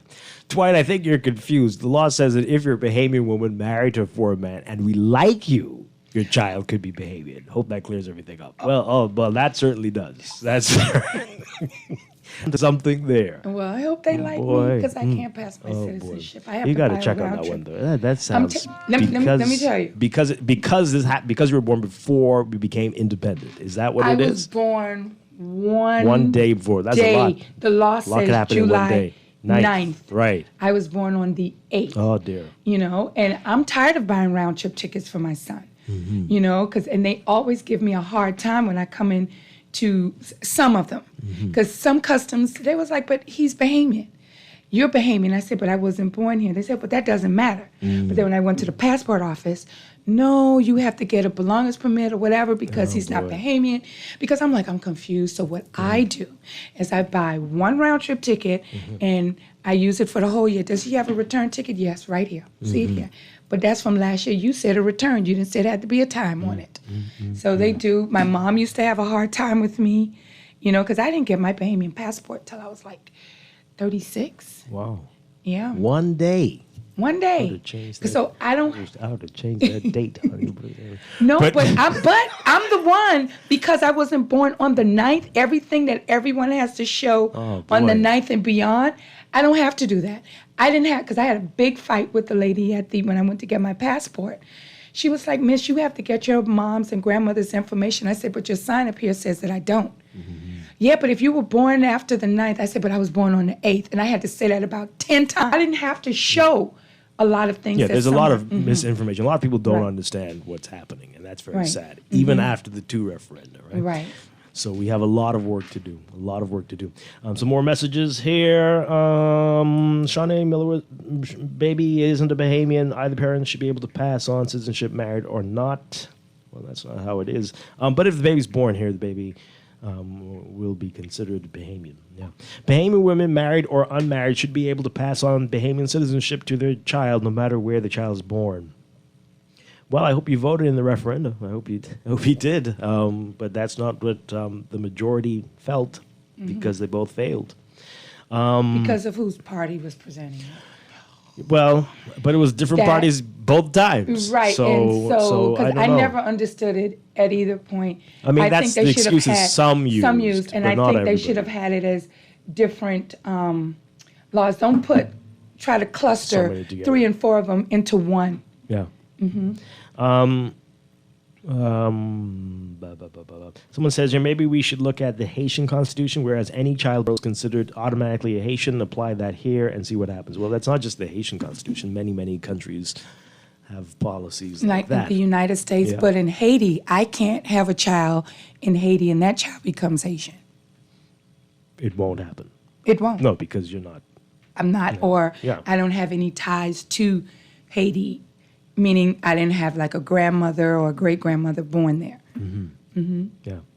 Okay, somebody's saying, I was here for the referenda in the second one, but wasn't home for the first. Okay, good stuff. Well, we'll see if it comes up again. One final message on this one. During the time when our Constitution was written, the Bahamas was bringing in foreigners on contract. So provisions were made for those legal people who had contract for their children who were born here to attend school and those who were born here to apply for citizenship before the age of 18. not for undocumented people to have children here and send them to school. Okay, when nobody has a problem with that part, that's not what the issue is. But we're talking about the Bahamians. Well, Bahamians are having challenges. I think her baby will get Bahamian citizenship because they like her. She makes us look good. Let's take this call really quickly, and then we're going to take a break. Good morning, caller. You're on the air. Good morning, Dwight and Erica. How are you today? Doing morning. Well. Okay. I think it's time now for the partisan politics to be set aside, and the women now stand up and agitate for this law to be changed, that it will benefit the women, because this law only suits the men at this time. And, a lot of women are sad that their kids are born all over the world, and they have to adopt their kids to bring them home. That's sad, man. You guys have a nice day. Men, yes. Men have to adopt their kids. Well, you need everybody on board, women and men. The last referendum, that one of the questions was going to benefit the unmarried men, right? And yet here we are. Erica, you're sticking around for our next discussion. It's coming up right after the break. Yes. This is Morning Blend on Guardian Radio 96.9. And watch it burn. I didn't want to leave you. I didn't want to lie. Started to cry, but then remembered I can buy myself flowers. Whether you're looking for your first or new home, or even using your existing home as equity, RBC understands that your journey to home ownership is unique, and your mortgage financing should reflect that. That is why at RBC we have dedicated mortgage specialists that provide sound advice and helpful solutions to make your dream home a reality. Best of all, the RBC mortgage team is mobile, flexible, and will meet you almost anywhere. Visit rbc.com/take 60 seconds to connect with an RBC mortgage specialist. Legacy College Readiness and Tours. Already get the first set of knowledge. Now it's time to prepare you for college. You're thinking so much you gotta do. Legacy will handle that for you. Looking for a college connection that's thorough, supportive, and proactive? Get on board with Legacy College Readiness and Tours today. My name is Whitley Cargill. I am a student who benefited from Legacy College Readiness and Tours. Erica Morris, the president of Legacy College Readiness and Tours, ensures that you have a great ride through a program. You will receive unprecedented access to college information, college campuses, and college advisement based on where you want to go and what you're looking for. Expand your knowledge and your experience. It's tailored to you. Look forward to Legacy College Readiness and Tours. Get on board today. Contact us at 242-809-5278 or email us at legacycollegetours@gmail.com today.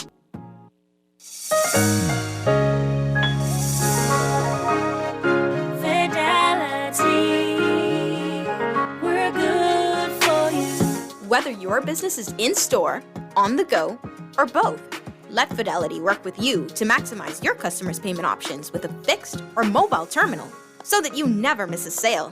It's safer than cash and more convenient so that you can take your business anywhere. For details, contact a business development officer today at 356-7764 in Nassau or 352-6676 in Freeport, or visit our website at fidelitygroup.com.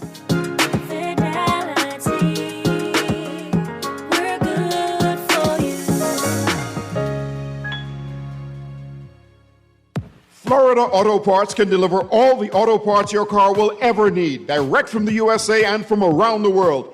Florida Auto Parts provides fast delivery on auto parts, and we ship throughout the Bahamas, genuine or aftermarket, new or used, and all for the best price. Call Florida Auto Parts Trusted Parts Rep on WhatsApp at 1-786-772-87 to save on your next auto parts purchase. Florida Auto Parts, the right parts at the right price. Carve more.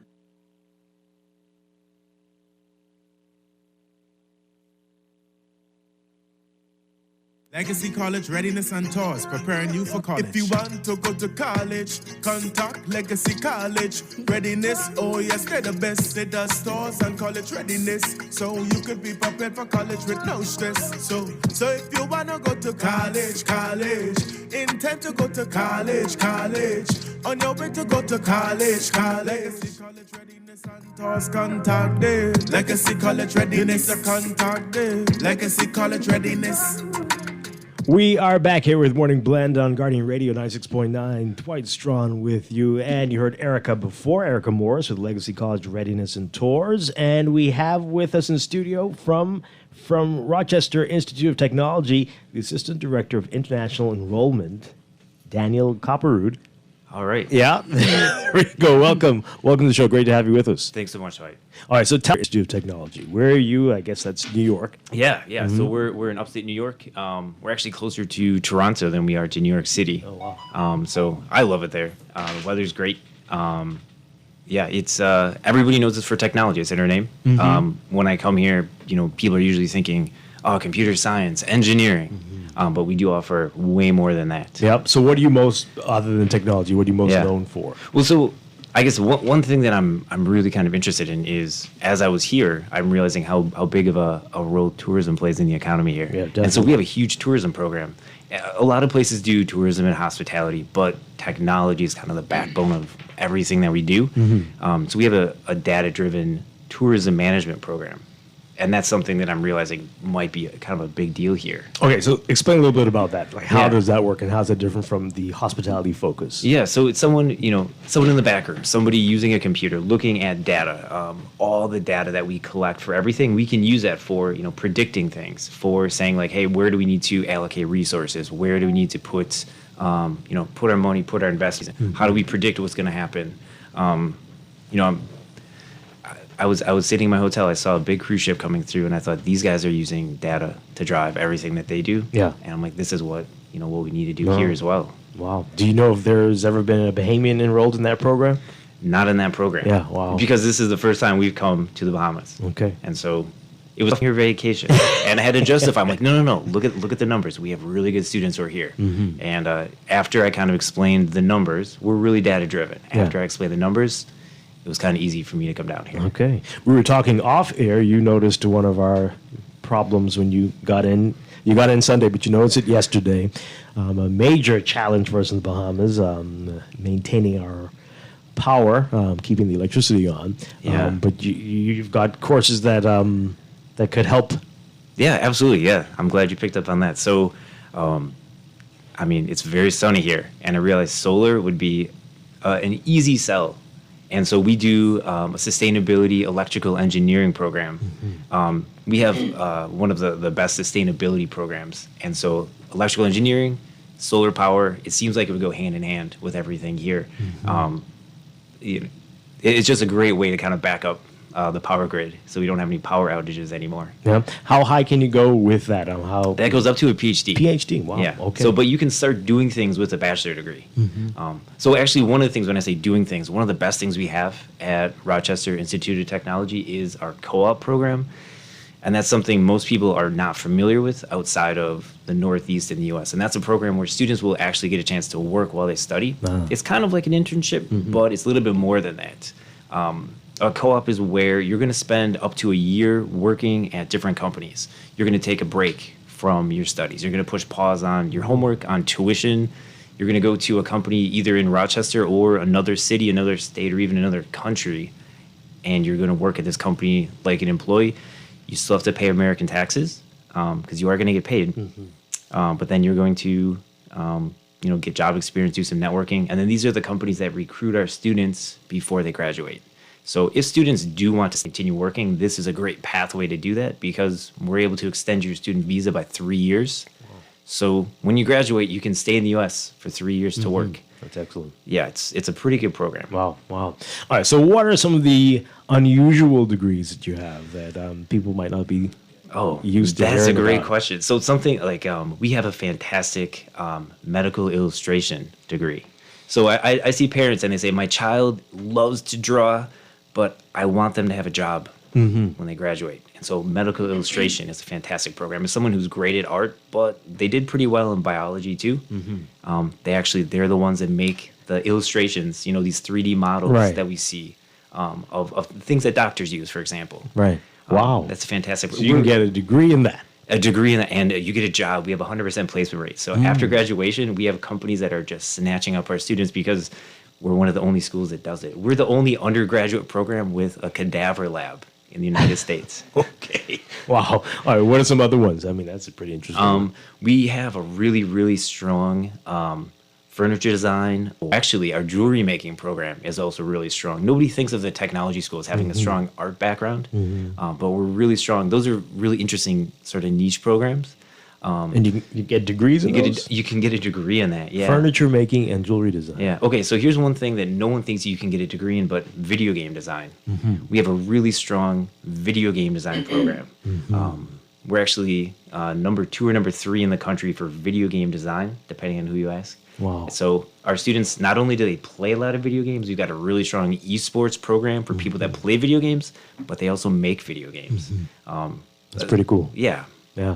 Wow. Okay. So you got a lot going on there. Tell us a little more about the campus and how things work up at RIT. And that's how you say it, RIT? Yep, yeah, RIT. And you know what? Let's keep saying RIT is a lot shorter. Yeah. So we're a residential campus. We're a suburban campus. We're about 15 minutes away from downtown Rochester, which is really nice because you can get to downtown Rochester if you want to, but downtown Rochester isn't really mixed in with campus. We're a residential campus, meaning we have dormitories. Everybody stays in a dormitory their freshman year. People generally do. It's easy to walk everywhere. We do have 4 seasons, which is really nice. I know some people really enjoy the sun, but other people want to experience 4 seasons. Right. And so when I say 4 seasons, I mean we get some snow in the winter. Yeah. Although usually people are gone for Christmas break during that time. But we've got tunnels that will lead from the dormitory to the cafeteria. So we see students walking in their pajama pants and slippers to get breakfast in the morning. So you don't have to trek through snow. Nope. No, okay. But it's there if you want to see it. Yeah, absolutely. It was snowing before you left? It was snowing before I left. People were building snowmen out playing sledding. I mean, it's one of those things where you see people enjoying snow for the first time, and then all of a sudden they love it. And they're like, I was missing this my whole life. And so they try to make up for lost time and go sledding when they're in college. Wow. So it sounds wonderful. All right, so tell us about enrollment and what Bahamians who are interested need to know if they want to attend RIT. What's really nice too is everyone speaks English here, so we don't have to worry about English tests. That's a big thing when I go internationally. People are worried about their English tests, so we don't have to worry about English tests. But we do like to see your grades, your transcripts. So things like we want to see good math classes you've taken, SU. So we want to see those transcripts with good grades. We're test optional, so if people have taken SATs or ACTs, we'd love to see those scores. But if you didn't do as well as you wanted to, you don't have to show us those scores.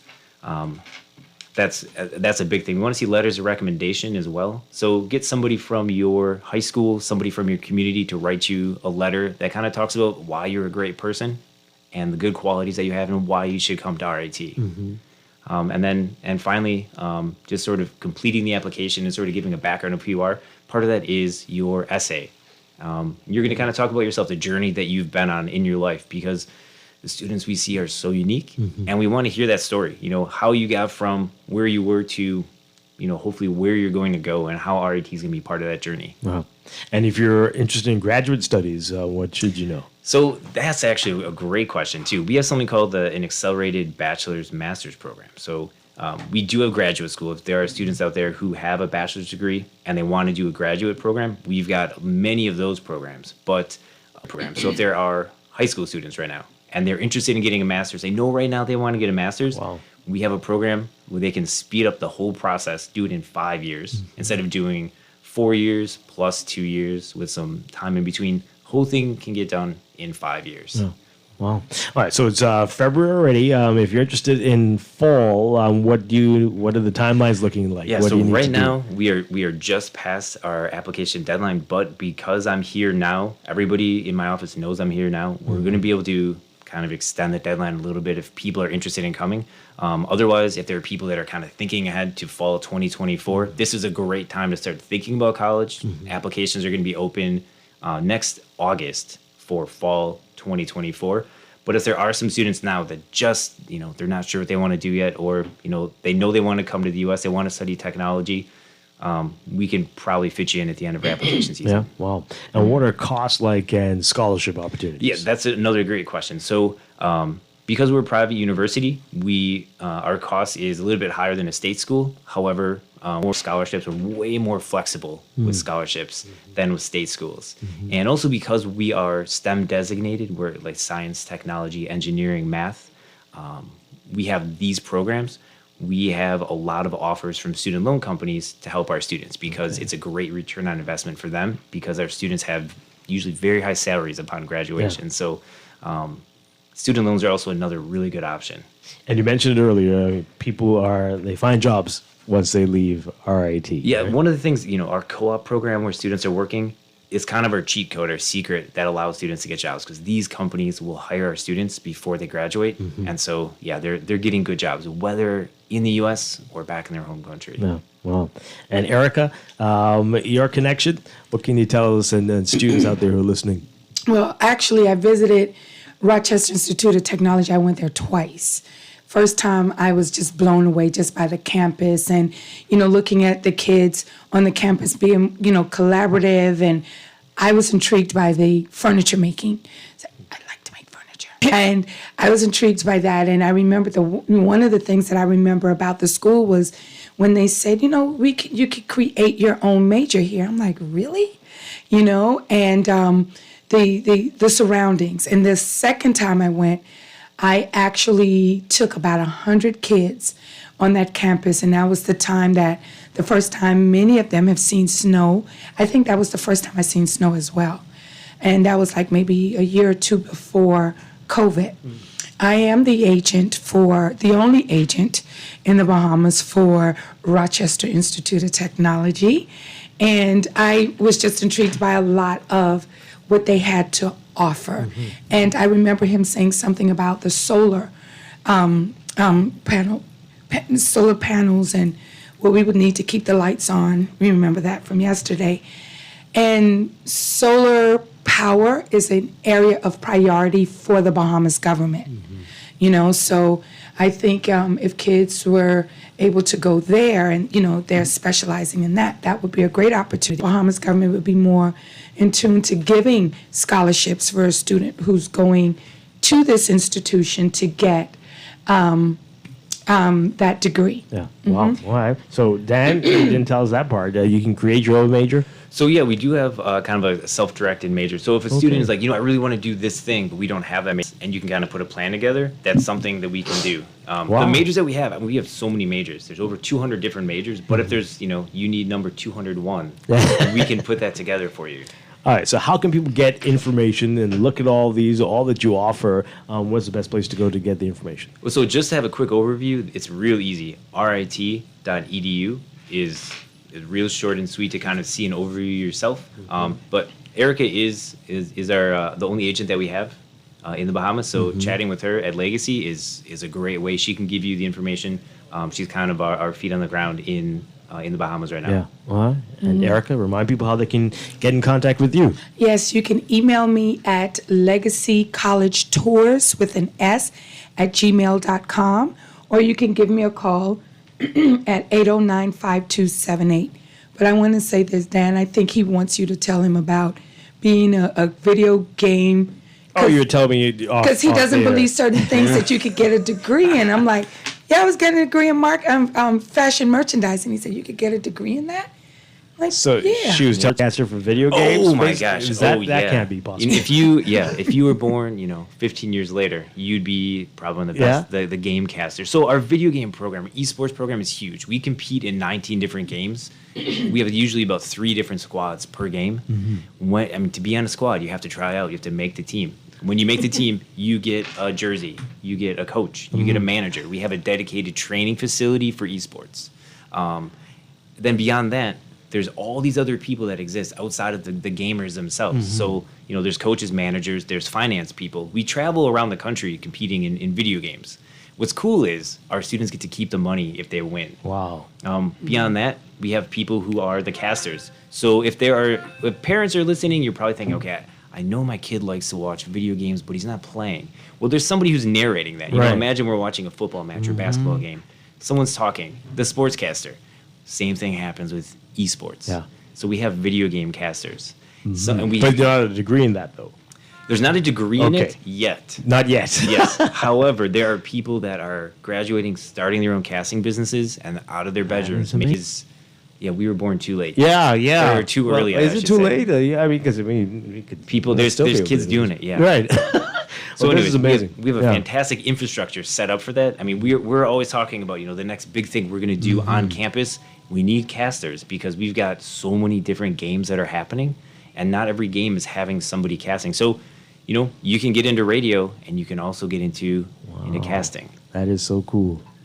My mind is just all these. Anyway, the opportunities are endless, right? That's right. So many things. This is great, very exciting. Again, that website, rit.edu, and you can find out all about the Rochester Institute of Technology. Thank you. Enjoy the rest. You only have a few hours left. That's right. Yeah. Oh boy. But anyway, great meeting you. Thank you so much, Dan Kopperud, for being here with us this morning, and Erica Morris. Always a pleasure. Thank you. Thank you. Thanks so much, Dwight. And we're on our way to the St. Augustine's College. Oh, dear. Then we're going to QC. Oh. And then St. Andrews today. Okay. Yesterday we did Lifer Key and Windsor. Yeah. Nice. Yes, Wonderful. Yes. All right. So thank you so much for having me. And next 16th through the 16th, I will be having a college fair, the first face-to-face college fair in 3 years. We'll be in Grand Bahama on Monday and in Eleuthera on Wednesday, and then Tuesday and Thursday and Wednesday and Thursday we'll be here in Nassau. Okay, excellent. Yes. Good stuff. Thank you. Great. All Thank you righty. again. Appreciate it. We're going to take a break for news. When we come back, we're talking sports, track and field in Morning Blend Business. A lot happening. We'll tell you all about it. Stay tuned. To go to college, contact Legacy College. Readiness, oh yes, they're the best. They does stores and college readiness. So you could be prepared for college with no stress. So if you wanna go to college, intend to go to college. On your way to go to college. Legacy College Readiness and tours, contact them. Legacy College Readiness, contact them. Legacy College Readiness. This is Guardian Radio 96.9 FM, Nassau, Bahamas. Guardian Radio 96.9 FM. Fresh news, smart talk, all day. The views and opinions of the hosts and guests are their own and do not necessarily reflect the position of the management and staff of Guardian Network. It's a new day. Wake up. It's a new day.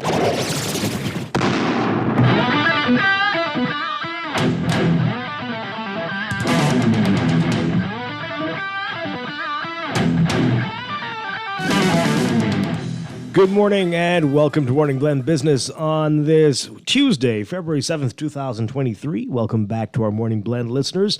And this morning we are talking track and field, the business of track and field. And as the countdown is on to the Carifta Track and Field Championships right here in Nassau. And here to talk about this and the sales, ticket sales, which kicks off this week. Very pleased to have with us Fernera and Hannah and Pauline Davis. Good morning, ladies. Great to have you with us this morning. Let's get that microphone. Okay, there we go, Fern and Pauline Davis. Always a pleasure. Always a pleasure to have you with us. Good morning. Good morning, to see Bahamas. you. Good nice to see you, Jordan. How are we, before we get into the you about having the track and field championships here in Nassau this year, especially this year with big milestones for everybody. Oh, yeah. But what does that mean?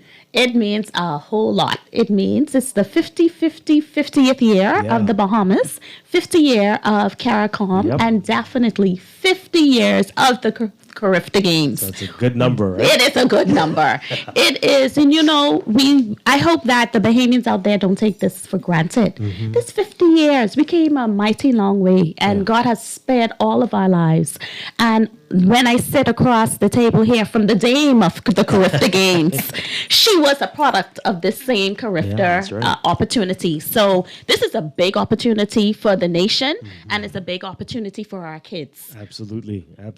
Pauline. Yes, as everyone knows, I started as a young athlete running the Carifta Games, and my last one was in 1984, right here. Wow.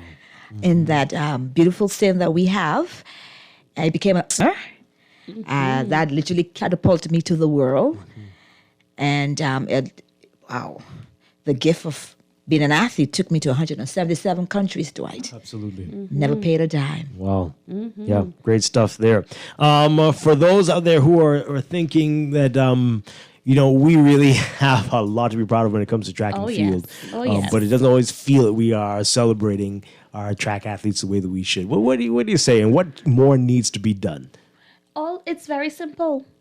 That song, Smile a While and Give Your Face a Rest. We forget these small things that we used to do. All you have to do is do one kind gesture, smile, hug, support. And that's organic, it's genuine. And this is why we are here today. We are here today to drum up the support from the very beginning. It's February. The games are all the way in April. We want everybody to come goal with us. Every Thursday, we want everyone to put on a Bahamian shirt. We have Bahamian Come Goal With Us shirts and hit the schools, hit the competitions. You will hear them right behind us. These kids are running. These kids are jumping. These kids are throwing, and they have 242 on their backs. We want to now start supporting our athletes from the very beginning, before they touch that Olympic stage. We want them to really, when that national anthem is being played wherever they are in the world, we want them to remember, guess what? Our country was supporting me from the very beginning, from the Carifta Games time, before I even got here. That's what we have to start fostering. We have to now start raising our voices. We on social media, we have an opinion about anything. Hey, have an opinion about this. Buy your tickets come Thursday. Get in the stands. Bring your cowbells. Bring your whistles. Bring your flags. And show these kids from the very beginning, we behind them. As we always say, Dwight, we athletes say, pride run deep in the 242, baby. Oh, yeah. And that's the way it is. When you put on that black, gold, and aquamarine colors of our country, it just does something to you, Dwight. Let me ask you something. As an athlete, if you're running your home stadium, does it really make compared to when you are abroad? Dwight, it makes a difference, because I don't know if people could remember way back in 1984. I wasn't even supposed to run that 4x4 relay for the Bahamas. I was sitting in the stands. The coach said, "Come, Davis, come here. You are running." I didn't even warm up, Dwight. Oh, boy. They threw me into that 4x4. Dwight, I have no recollection of that race, but everybody knows what happened, right? Right. I ran down. The other athletes were almost by the 200-meter mark when I got a baton. It was the will of the Bahamian people that got me around that track. I have no recollection of that race. When I see it on tape, I don't know who that is running. I run down every single person, because that gold medal is what separates you, right? Every country wins the Carifta by how much golds you win. And the Bahamas and Jamaica were tied going into that 4x4 final, Dwight. Wow. And the Bahamas threw up this Hail Mary. And I ran that race. And I can't tell you nothing about it. All I could say is this. That was the last Carifta Games that we won. I ran down every single athlete. Yeah. I'm glad you brought that up, because that was the last time we won. We'd won a couple times before that, but it hasn't happened in a long time. Well, what do you think that's all about, and what can be done to get us back there on top? Truth be told, Dwight. Can anybody beat Jamaica? Oh, yeah. Of course we can. We've done it before. We definitely can do it. Let me say this, Dwight. What is happening is that a lot of our ghetto kids are not being coached. Majority of us come out of the ghetto. I'm a Baintown gal, and I'm very proud Baintown gal. And what has happened, track and field has become an elitist sport because of all the scholarships that are available in the sports of track and field. A lot of the parents are bringing their kids, and they're paying the coaches, and I believe that the coaches should be paid. But what is happening, a lot of our children that comes from that type of environment who really have the talent are being left behind. Wow. That's the issue right there. Yeah. So, I mean, this is not something that can be reversed immediately then. No. It's going to take some time. It can't, as far as I'm concerned, it can't be reversed. Yeah. All it takes is for that, okay, we are going to go search for all these young people. We're going to go to Baintown, go to Grandstand, go to Angleston, wherever. We're going to find these gifted, talented athletes, and we are going to use some of the money that the Ministry of Youth, Sports and Culture gave us grant to pay the coaches to coach these athletes. To me, everything is very simple. Wow. Okay. That's it. Well, we know in the past there's been some challenges in terms of sponsorship, but this year for Grifta looks like every week we're hearing about somebody who's sponsoring. So this is Corporate Bahamas is stepping up. Corporate Bahamas is all the way up. I am so proud to be spearheading that as well, Dwight. And when I say everybody has embraced this opportunity, when we talk about, and see, the thing about it is the proof is in the pudding. Once again, we see them on the Olympic stage. Our golden girls and guys, they have done our country well. And they know this feeder program actually works. They know that feeder program pulls in the scouts. They know the feeder program pulls in the universities. They know the feeder program pulls in Olympians. Part of that. And not only that, they want to be a part of this 50th celebrations. I had a call all the way from New York City yesterday, and that was a regional office and another regional office. I'm telling you, they've been calling, and we want to say thank you so much. We can't do it without our wonderful title partner. We can't do it without Oak Tree. We can't do it without Alive. We can't do it without Scotiabank that we are now going to announce tomorrow. I let the cat out of the bag, okay? Listen, we are so grateful for them. But could I tell you for the first time ever how very proud I am of small businesses? Yeah. Wow. Dwight, I'm telling you, they're right up there ranking top. We start from $500 to $5,000 in that area. And when I tell you, persons like Tropical Jarrow, persons like Sawyer Studio, persons like Drifters, FIE. Let me tell you, these small businesses rolling. Yeah. On Friday, we'll be announcing another group of small businesses. Commonwealth Fabrics, take that, okay? We will be announcing all of these. Canoe. Listen, everybody is going to go for gold. Yeah. And what I wanted to set out to do this year was to show our athletes.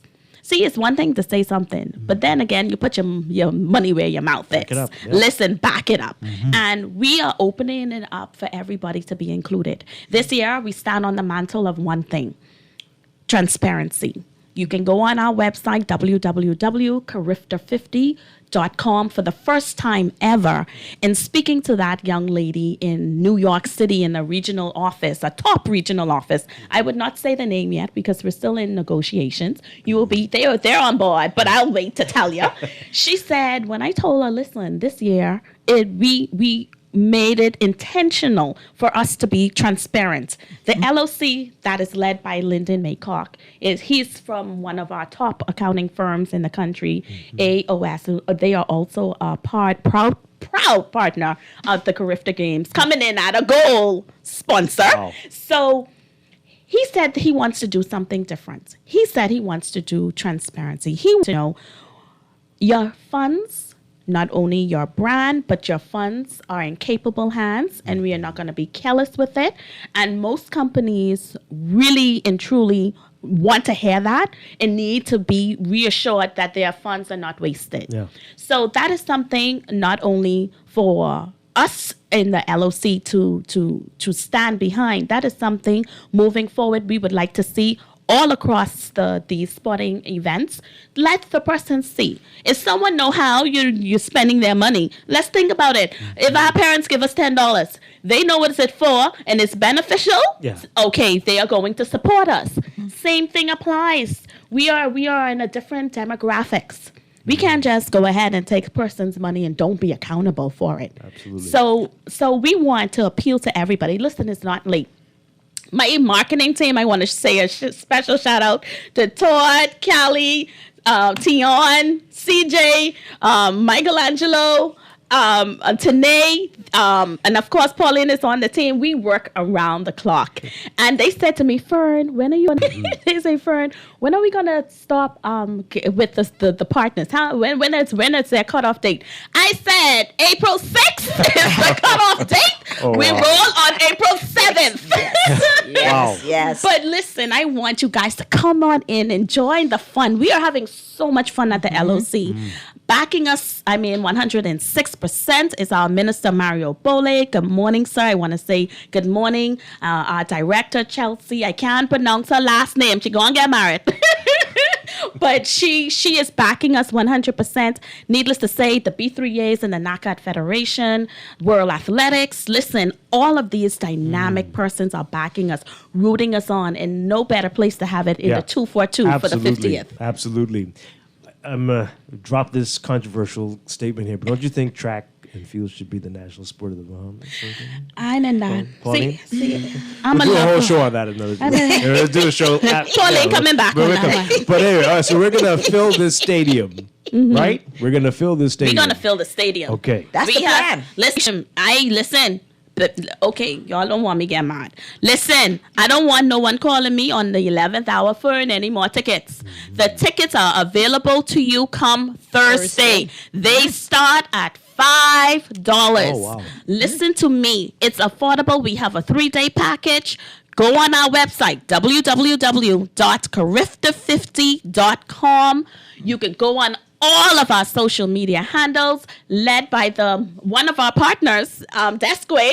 He is leading the chart, so he's going to let you know about things you need to know about Carifta, everything you need to know about Carifta. We are about to roll out our campaign because it's Come Go With Us Thursday, beginning this Thursday. We are getting love from the Prime Minister's office, from our very wonderful Prime Minister. We get love from all of our members of Parliament that are behind us and behind our kids.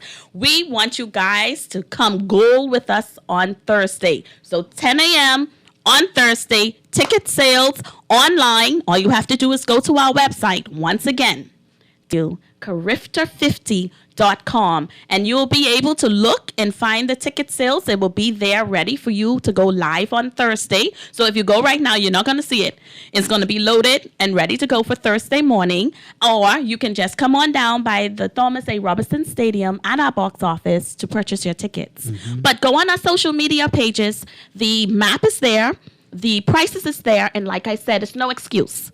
No excuse. Get ready from now. We're telling you guys, get ready from now, and let's go. The schedule is out already, or? No, the schedule is not going to be out, not until we have completed the testing event, and that is scheduled. Our guys are going to be talking about it from the B3As. That is tentatively scheduled for March 25th through the 27th. So I'll be coming back to let you. Listen, everything is a test. It's not just for the athletes to test. It's not just for technology to test. It's not just for the LOC to test the games before the actual games. It's for the Bahamas to be in the stadium March 25th through the 24th. Yes, we're going to have a chair competition. You're going to look out for it. We got to practice how we're going to chair, because we could be carrying on bad in the stadium. So this is a big practice. We practicing. Everybody got to come out. If you purchase a ticket in that particular seat on Thursday, if say Western Grandstand Section C, you're going to have to purchase a ticket on the 25th to the 27th to be in that CMC, because you got to practice. You got to warm up your seat, and you got to practice. And we got to practice cheering. We got to practice encouraging our kids, because that will be our qualifying event. And we need the best of the best of the best to hit the tracks on the 7th. Wow. All right, so remind folks of the dates for Carifta. The dates for the Carifta track and field is over. It's always, guys, it's always over the Easter Monday holiday. So we kick off on the 7th, which is Good Friday. We kick off with a grand concert and celebration. It's going to be fabulous.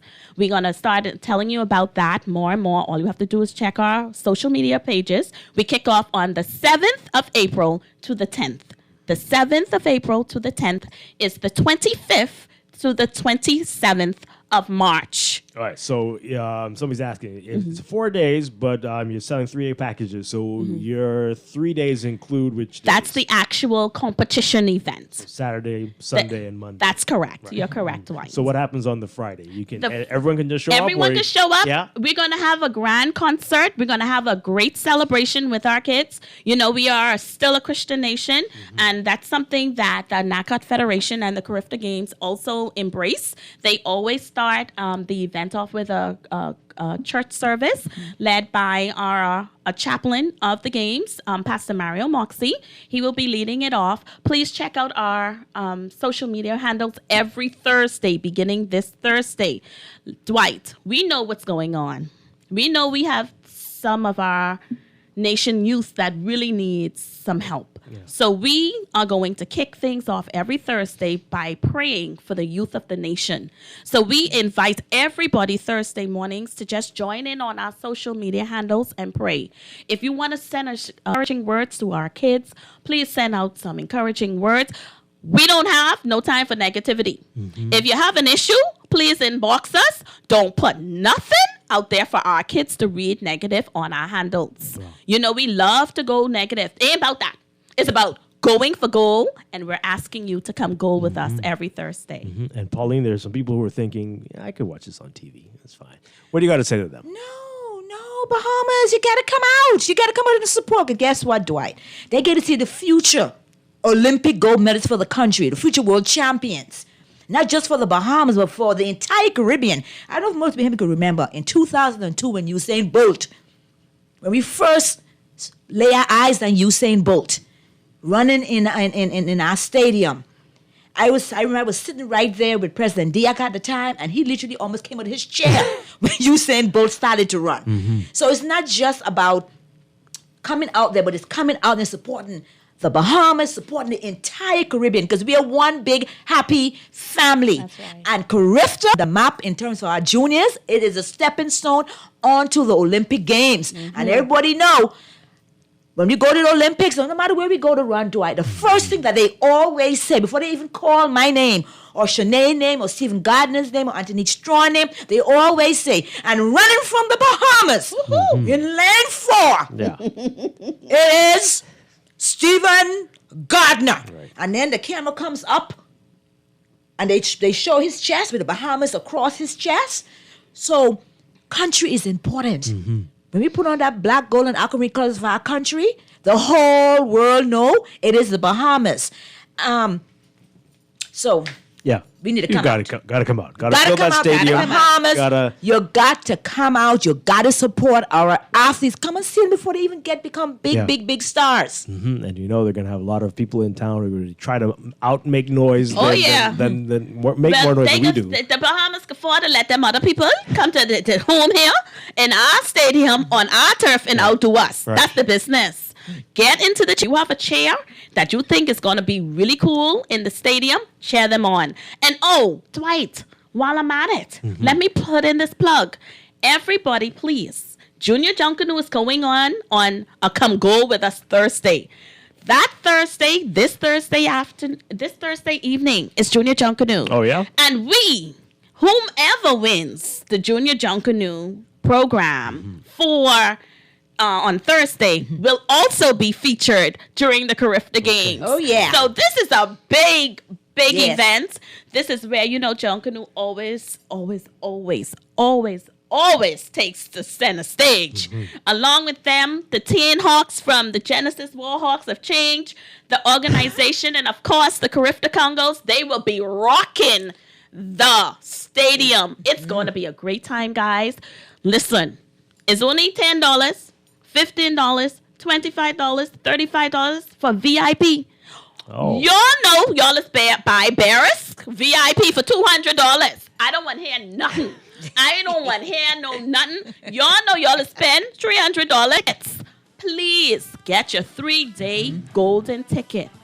Get in the stadium. Cheer on these teams. And they need to bring their cowbells. Oh, yeah. And the whistles. Make sure you come with that, baby. What about the flag, Pauline? Of course. That goes without saying. You don't say. What's the biggest flag the world has ever seen? We could be out there. We could be dressed up. Yes. We could be dressed up. Y'all, wait till y'all see. To our toe, baby. Oh, boy. You feel the excitement. To the world. Ready to go.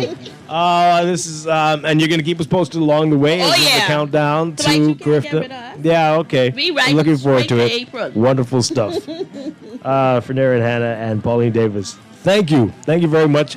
Thursday. The tickets go on sale, folks. That's right. Come gold with us. Come gold. GOLD, baby. That's right. Gold with us. The track conversation continues. We're talking to the B3As. Yep. After the break, this is Morning Blend Business on Guardian Radio 96.9.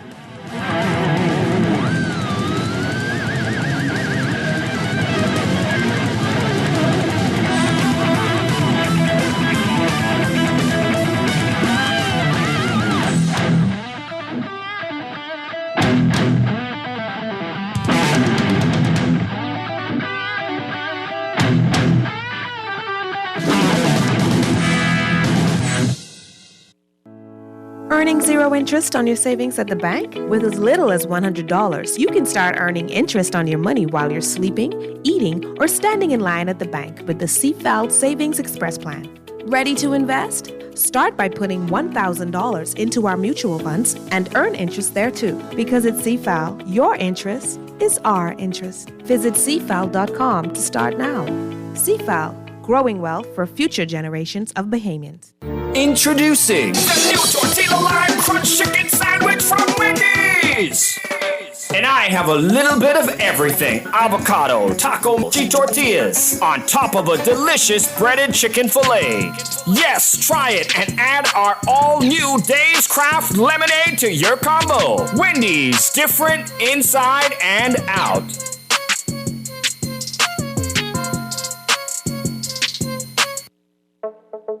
Tired of banks forcing you to use technology to bank the way they want you to? Your convenience is important. So no matter what your banking needs, Commonwealth Bank's friendly staff are always available in branch for that personal one-on-one service. But when you choose technology, our online and mobile banking app offers you state-of-the-art functionality. The choice is yours. Commonwealth Bank. Bank the way you want.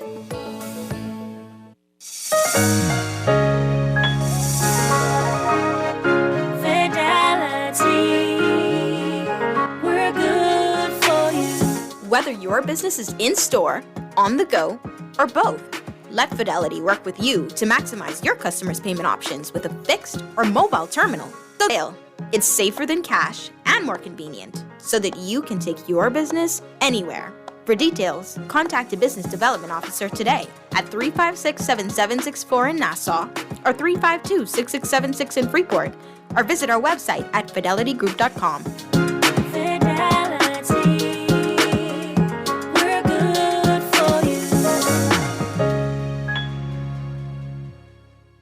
This is Guardian Radio 96.9 FM, Nassau, Bahamas.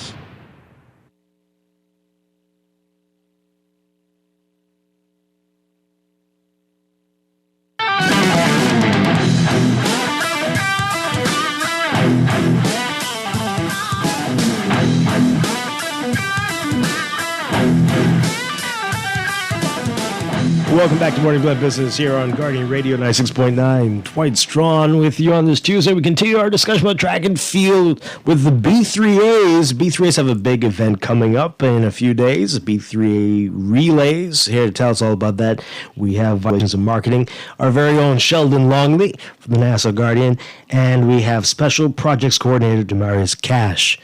Good morning, gentlemen. Great to have you with us. Good morning. All right, so you got a tough act to follow with all that energy just now. But before we get into the event, let's talk about this. This is the track and field going to be on big display this year with Carifta. Let's get the B3A's perspective on that and how important events like this are for the development of track in the country and field. Yes, indeed. You know, we heard Pauline and Fernand talking about the Carifta Games this year, and it is a big year for track and field. Our 50th golden anniversary Carifta. The season has already started for us. We're like about 3 or 4 meets in, so our job now is to produce as best of a team as possible, as strong as a team as possible, so we could have a good representation at Carifta. In a couple of weeks, or less than 2 weeks, we're having our PAAA Relays, and it's open to clubs and high schools. They can register on the website, which is at well, certainly once they send an information to info@bahamastrackandfield.org, they'll get a response if they want to register. And we also have a registration email, registration@bahamastrackandfield.org. Yeah. All right. And so it's for clubs and students? Clubs and schools. Clubs and schools, okay. Yeah, initially it was a Penn Relays qualifier, but now they've moved the qualifier for Penn Relays to the Nationals. But it's an event, we like relays in this country. Yeah. So it's an event to get the young people excited. It's an event to get them in the Carifta mood, put down some fast times and, and just get ready for the Nationals. Regular high school meets, GCCC and PIS, that's coming up as well. So yes. It's just an event to really drum up some interest and fever for those events. Yeah, it's a tone-up what we call it as a tune-up, because what they want to do is the under 17, under 20 divisions. We're just going to have high schools and select teams, because they want to start moving the stick around the track for Carifta games to make sure everyone in good synergy. Right. Yeah. All right. So we were talking about this with Pauline and Fern. You know, we were seeing some ebbs and flows with our track and field athletes. And where do you think things are right now? Are we who are going to be the people we need to be looking at and paying attention to? And how does that compare to what we've seen in the past? Well, I would say this year I am very excited about the talent that we have on display, you know, and the potential for Carifta games. You know, already we have 23 qualifiers. Mm-hmm. I don't ever remember a time this early in the season that we've had as much qualifiers for Carifta. Normally it starts after the outdoor season would have already opened up. And the outdoor season hasn't even opened yet, collegiately. And we already have 23 qualifiers, one of them in 2 events. And a lot of athletes are laying out some very, very fast times. So it shows that the coaches are putting in the hard work and the athletes are producing. And we still have a long way to go. I think this year we could have in excess of probably 70 qualifiers. You know, because the bulk of the qualifiers normally comes after the outdoor season opens up. Wow. You know, so I think going into GSSA and BISS, you know, and high school nationals and Carifta trials and meets abroad in college, I think we could have in excess of 70 qualifiers this year. Yeah.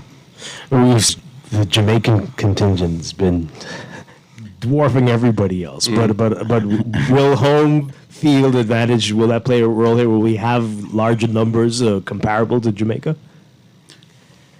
In terms of, you mean medal count? Or? Well, we'll get to the medal count a bit, but just in numbers alone, the Jamaicans are just like, wow, how many people did they send? But what are we looking like? Well, I think the team would have, it'd be probably a bigger team than last year. Mm-hmm. Let me start off with that. And just to highlight, you know, the B3As, they're celebrating 71 years this year. Mm. A lot of people don't understand that this is one of the oldest federations. Wow. Because I know in the last segment you was talking about track and field being the national. Yeah, we'll get to that with you in a bit. Yeah, but just to know that persons understand, celebrating 71 years. Congratulations. And you know, you just came out of election last year, December. Mm-hmm. We have newly elected officials, President Jamaica Archer, first Vice President Foster Dorset, second Vice President John Ingram, VP of Finance, you have Lakita Charlton, you have VP of Technical, Tito Moss, VP of Business, Perez Cooper, and yours truly, Sheldon, right here, who works for the Guardian. So just trying to put our heads together and be the system on the side, the executive team, to make the opportunity there where these athletes could flourish and have a good games. Carifta straight on through the year, whereas world champs and stuff like that, where we could help them to foster a good environment where they're excelling. Mm-hmm. Yeah. Now, so about the medal count, I mean, Sheldon's is very enthusiastic, thinking we're going to see some good numbers. What are you all thinking? I will say this: Jamaica has always been the gold standard for Carifta. We haven't won Carifta since 1984. Mm-hmm. But I think it was about 10 years ago, 2012, 11 years ago in Bermuda, when we would have had probably our best performance since the 80s, when we won 15 gold medals. I think this year we could top that. You know, that team we had like Shawnee and Anthony on that team, Stephen Dirty Newbold, Ryan Ingram, and that was our best performance since the 1980s. This year, based on the number of qualifiers I've seen so far and the times being laid down, last week, well, 2 guys. I know the races we needed. In the under 20 boys 100 meters, run 10.19 and 10.21. Mm-hmm. You know, and the race is just barely over the allowable win reading. I haven't seen that time ever from a junior athlete in this country. Mm-hmm. You know, so the sprints are really, really doing well, and that's the under 17 and under 20 division. And I think we could win about 20 gold medals. Mm-hmm. You know, I'm excited. So, I mean, you said it, 1984, it's a long time ago, mm-hmm. but we were able to do it before. Mm-hmm. At this point, though, is Jamaica beatable? Can anybody stop them? Well, I'll put it like this. There was a time ago when we used to win Carifta in the 80s, we used to dominate the throws and the field events. Mm-hmm. And they would come back and they would get their medals in the track events. Jamaica program has expanded to the point where they're winning gold and everything. Wow. You know, so they're tough to beat. They're very tough to beat. But I think it can be done. You know, what we're going to need at the junior regional level, at Carifta level, we're going to need the other countries to step up as well. Probably in the distant program 2 miles away from Jamaica. You know, we can do our part on our end, but if we're only doing our part and Jamaica's still winning 30 to 40 gold medals, it's going to be tough to beat them. Right. So if some of the other countries step up as well and take some of those gold medals from them in the distance and the field events, I think we could win Carifta again. But just to note, last year videos was floating around, and people would be shocked and surprised to know that Jamaica actually, they were looking at the Bahamas program in the 80s, and they mimic it, and you know, got ahead of us in terms of getting medals in the field events and straight across the board. And that's video you could go out there and search and you could see it.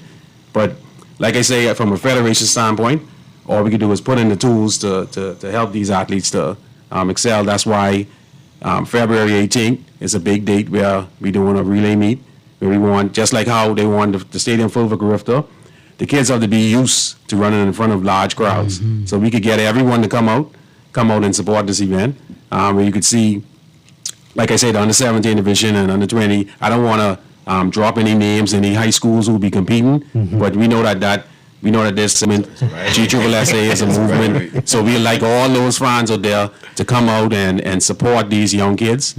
I always say that the Federation has one of the biggest youth groups. And people might say, oh, why you say that? Because when you look at youth groups, you look at a large, huge amount of persons coming in. And if you look at the demographics where we get young kids from 7, 5 running all the way up to, you know, professional level, that's a huge youth group. Yeah, absolutely. Yeah, Dwight, I could say this every day out by that stadium. I think track and field has the biggest following in terms of young people in this country. There's more than 200 athletes training and getting ready for hopefully trying to qualify for Carifta. Yeah. You know, and I like what I see. You know, my son is involved in track and field now, so I used to be out there almost every day. You know, and just to see the numbers, the sheer numbers, you know, it shows that the excitement is there, the interest is there. You know, and that's a good sign going into Carifta. Yeah. All right, so let's bring this up. You mentioned it. We talked about it briefly. They didn't want to get into it. But track and field, I mean, we got more people, as you say, involved in this than any of the other sports that we claim are the national sport or should be the national sport. Is there real consideration for track and field to be the national sport of the Bahamas, if we must have a national sport? I gotta let Demarius talk about this because I'm supposed to be neutral. Yeah, you can't speak on that. You caused me get chastised, but my opinion, now this is only my opinion, I feel it needs to be up there. Yeah. In terms of in serious consideration in being the national sport. Like I said, that's my opinion. I know I'll get chastised for it, but I feel so because if you look at the history, 71 years, and you look at the history of track and field, Europe's athletics, we've had huge success in terms of bringing home hardware. Absolutely. You know, on a level when, if you look at it from Frank Rutherford in '92 all the way until the last Olympics, we've always brought home a piece of hardware. Yeah. Well, I put it like this. I'm supposed to be neutral because I'm the sports area at the Bahamas, so I represent all sports. But I wear a lot of hats. I'm also a baseball coach up at JBLN, and I'm the PR for Vice President of Marketing for track and field. But track and field has always been my favorite sport. You know, and it's been the sport that we've always had the most success. You know, so we base it based on a success level, like Demarius said. Then to me, it's an easy choice. Yeah. It seems so. Pauline said something very interesting, that right now we don't seem to be going into the communities, especially the poorer communities, to find the talent. And that if you don't have the money to get a coach or to join a club, that talent might not be fostered generally in the situation we have now. What do you make of that, and what do you say to that criticism? Well, I think it's a positive criticism because I think we could do more in the communities, but we have clubs, because we design more on a club system where we have special coaches and waive fees for athletes coming into their club and all that. But like I say, it's a discussion where this new executive, hopefully we could move to that and have more discussions around it and do more in the community. Yeah. All right, so tell us about, one more time, about the relays. Is there a cost to attend? How does that work exactly? Yes, but just one note. Before the relays, we have a partnership program coming up on February 15th to B3A, Be My Running Partner. Okay. So if companies want to join that, they could email info@bahamastrackandfield.org. That's info. Just send if your company wanted to partner with the B3A in terms of sponsorships and stuff like that. Mm-hmm. You could find out more information. Just email info@bahamastrackandfield.org. With the relays, the cost is VIP is $10, adults $7, kids $5, and we want to have an environment where it's more fun engagement. So we want to do more fun engagement activities where we want the funds to return for the relays, high school nationals, Grifter trials, Grifter, all the above. Yeah. We need these young kids need to see not only see you sometimes when it's Grifter, all the time. Let's make this a movement. And what time is it going to be? Starting 12 noon on February 18th. And how long do you think it's going to go on for? Probably until about 6. Okay. Yeah. So it's a full day. Yeah. It's at the new stadium as well. At the new stadium. Right. I'm getting a question here. Are there going to be sports journalists running in the relays? That's actually an idea that we looked at, a law enforcement race. I think the Marius is Yes, we have a law enforcement race, and we're also looking at partnering with flag football, where they get their athletes running relays in their own division. Right. All right. Yeah. So it's going to be a fun day. And again, that's February 18th. Yes, 18th. All right. So it's going to be a big year for the B3As. Yes, indeed. Yeah, that's just the beginning. We have a lot of events coming up. As the Marius mentioned, the high school nationals and the Grifter trials are actually going to be combined this year in one event, March 25th to 27th. And we still have the high school meets. BAISS is always a huge draw with SOC and QC. The rivalry goes on. You have to treat your position. Mentioning St. John's there. Yeah, it's not in that. St. John's is actually coming up. They're coming up. As a matter of fact, I was telling, I think the Marius, last year, if it wasn't for COVID, for the pandemic, I think St. John, it would have been a three-way race between St. John's, SOC, and QC. But St. John's lost a lot of their athletes over the last 2 years, and so that might have weakened their program a little bit. But they were actually coming up. They were doing pretty good the last BISS meet they had. So should be exciting. All right. We'll see. Great discussion. Thank you very much. Again, don't forget the relays on the 18th. And thank you very much to Marius Gash and Sheldon Longley. No problem. Thank you. We appreciate Thank you, guys. We're going to take a break and then be back to wrap things up. This is Morning Blend Business on Guardian Radio 96.9. Stay with us.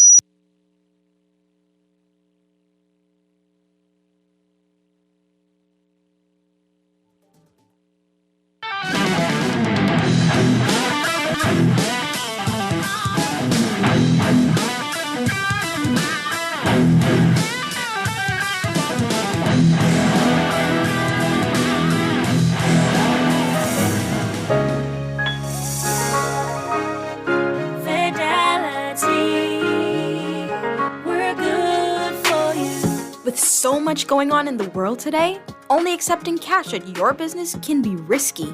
Let Fidelity offer you and your customers safety, convenience, and the flexibility of a fixed or mobile terminal. Take it with you, on the move and on the go, because business should never stop. For more details, speak to one of our business development officers at 356-7764 in Nassau or 352-6676 in Freeport. Visit our website at fidelitygroup.com or visit us at any of our branches.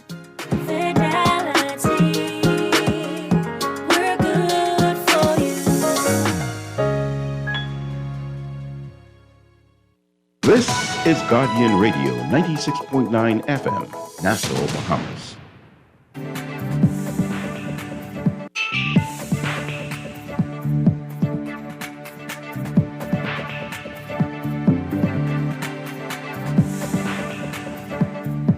It is time for your morning business report, brought to you by CFAL.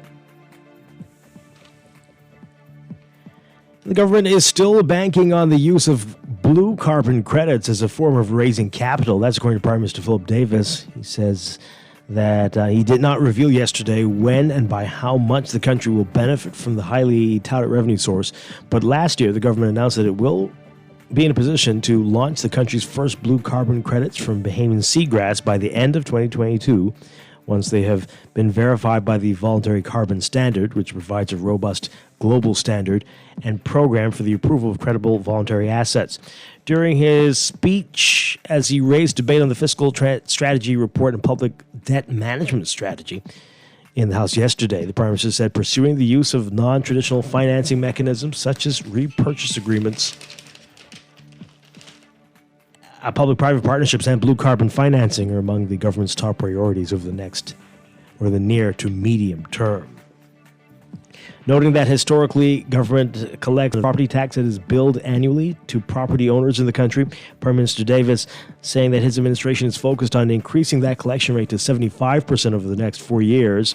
In fiscal year 2021-2022, the government collected $147 million in combined property taxes. Davis saying yesterday that the government revenue from real property tax would be more than doubled if all property tax billed was collected. And noting that the Bahamas will continue to face regulatory challenges, Attorney General Ryan Pinder says the country must continue to stay ahead in developing new regulations and testing their effectiveness. He was addressing the regulators' roundtable discussion on regulating the future of financial services in the country when he foreshadowed the need for additional regulations in regards to legal arrangements and trust management. And asserting that business license renewals are taking 3 to 4 weeks longer to process because of recently implemented rules by the Department of Inland Revenue. The Bahamas Chamber of Commerce and Employers Confederation saying that these policy shifts are making it even more challenging for the country. The new government regulations and red tape listed amount of the top concerns of respondents to a recent BCCEC survey, according to Chamber Chair Crystal Rutherford Ferguson. In particular, the Chamber pointed to new requirements for businesses to submit a real property tax assessment number, even if they are renters, when applying for a business license renewal. Read more of these stories in today's Guardian's business section. And in your market watch, recapping trading on the BISX from Monday, your market movers: Finco moving 500 shares, closing at 11.94 unchanged. Focol moving 100, unchanged at 3.98. Consolidated Water closing at 2.93 unchanged. Emira Incorporated moving 210 shares, closing unchanged at 9.87. The BISX All Share Index closing at 2,653.91 unchanged. That's your market. Is your morning business report brought to you by CFAL, growing wealth for future generations. And that is going to do it for Morning Blend Business.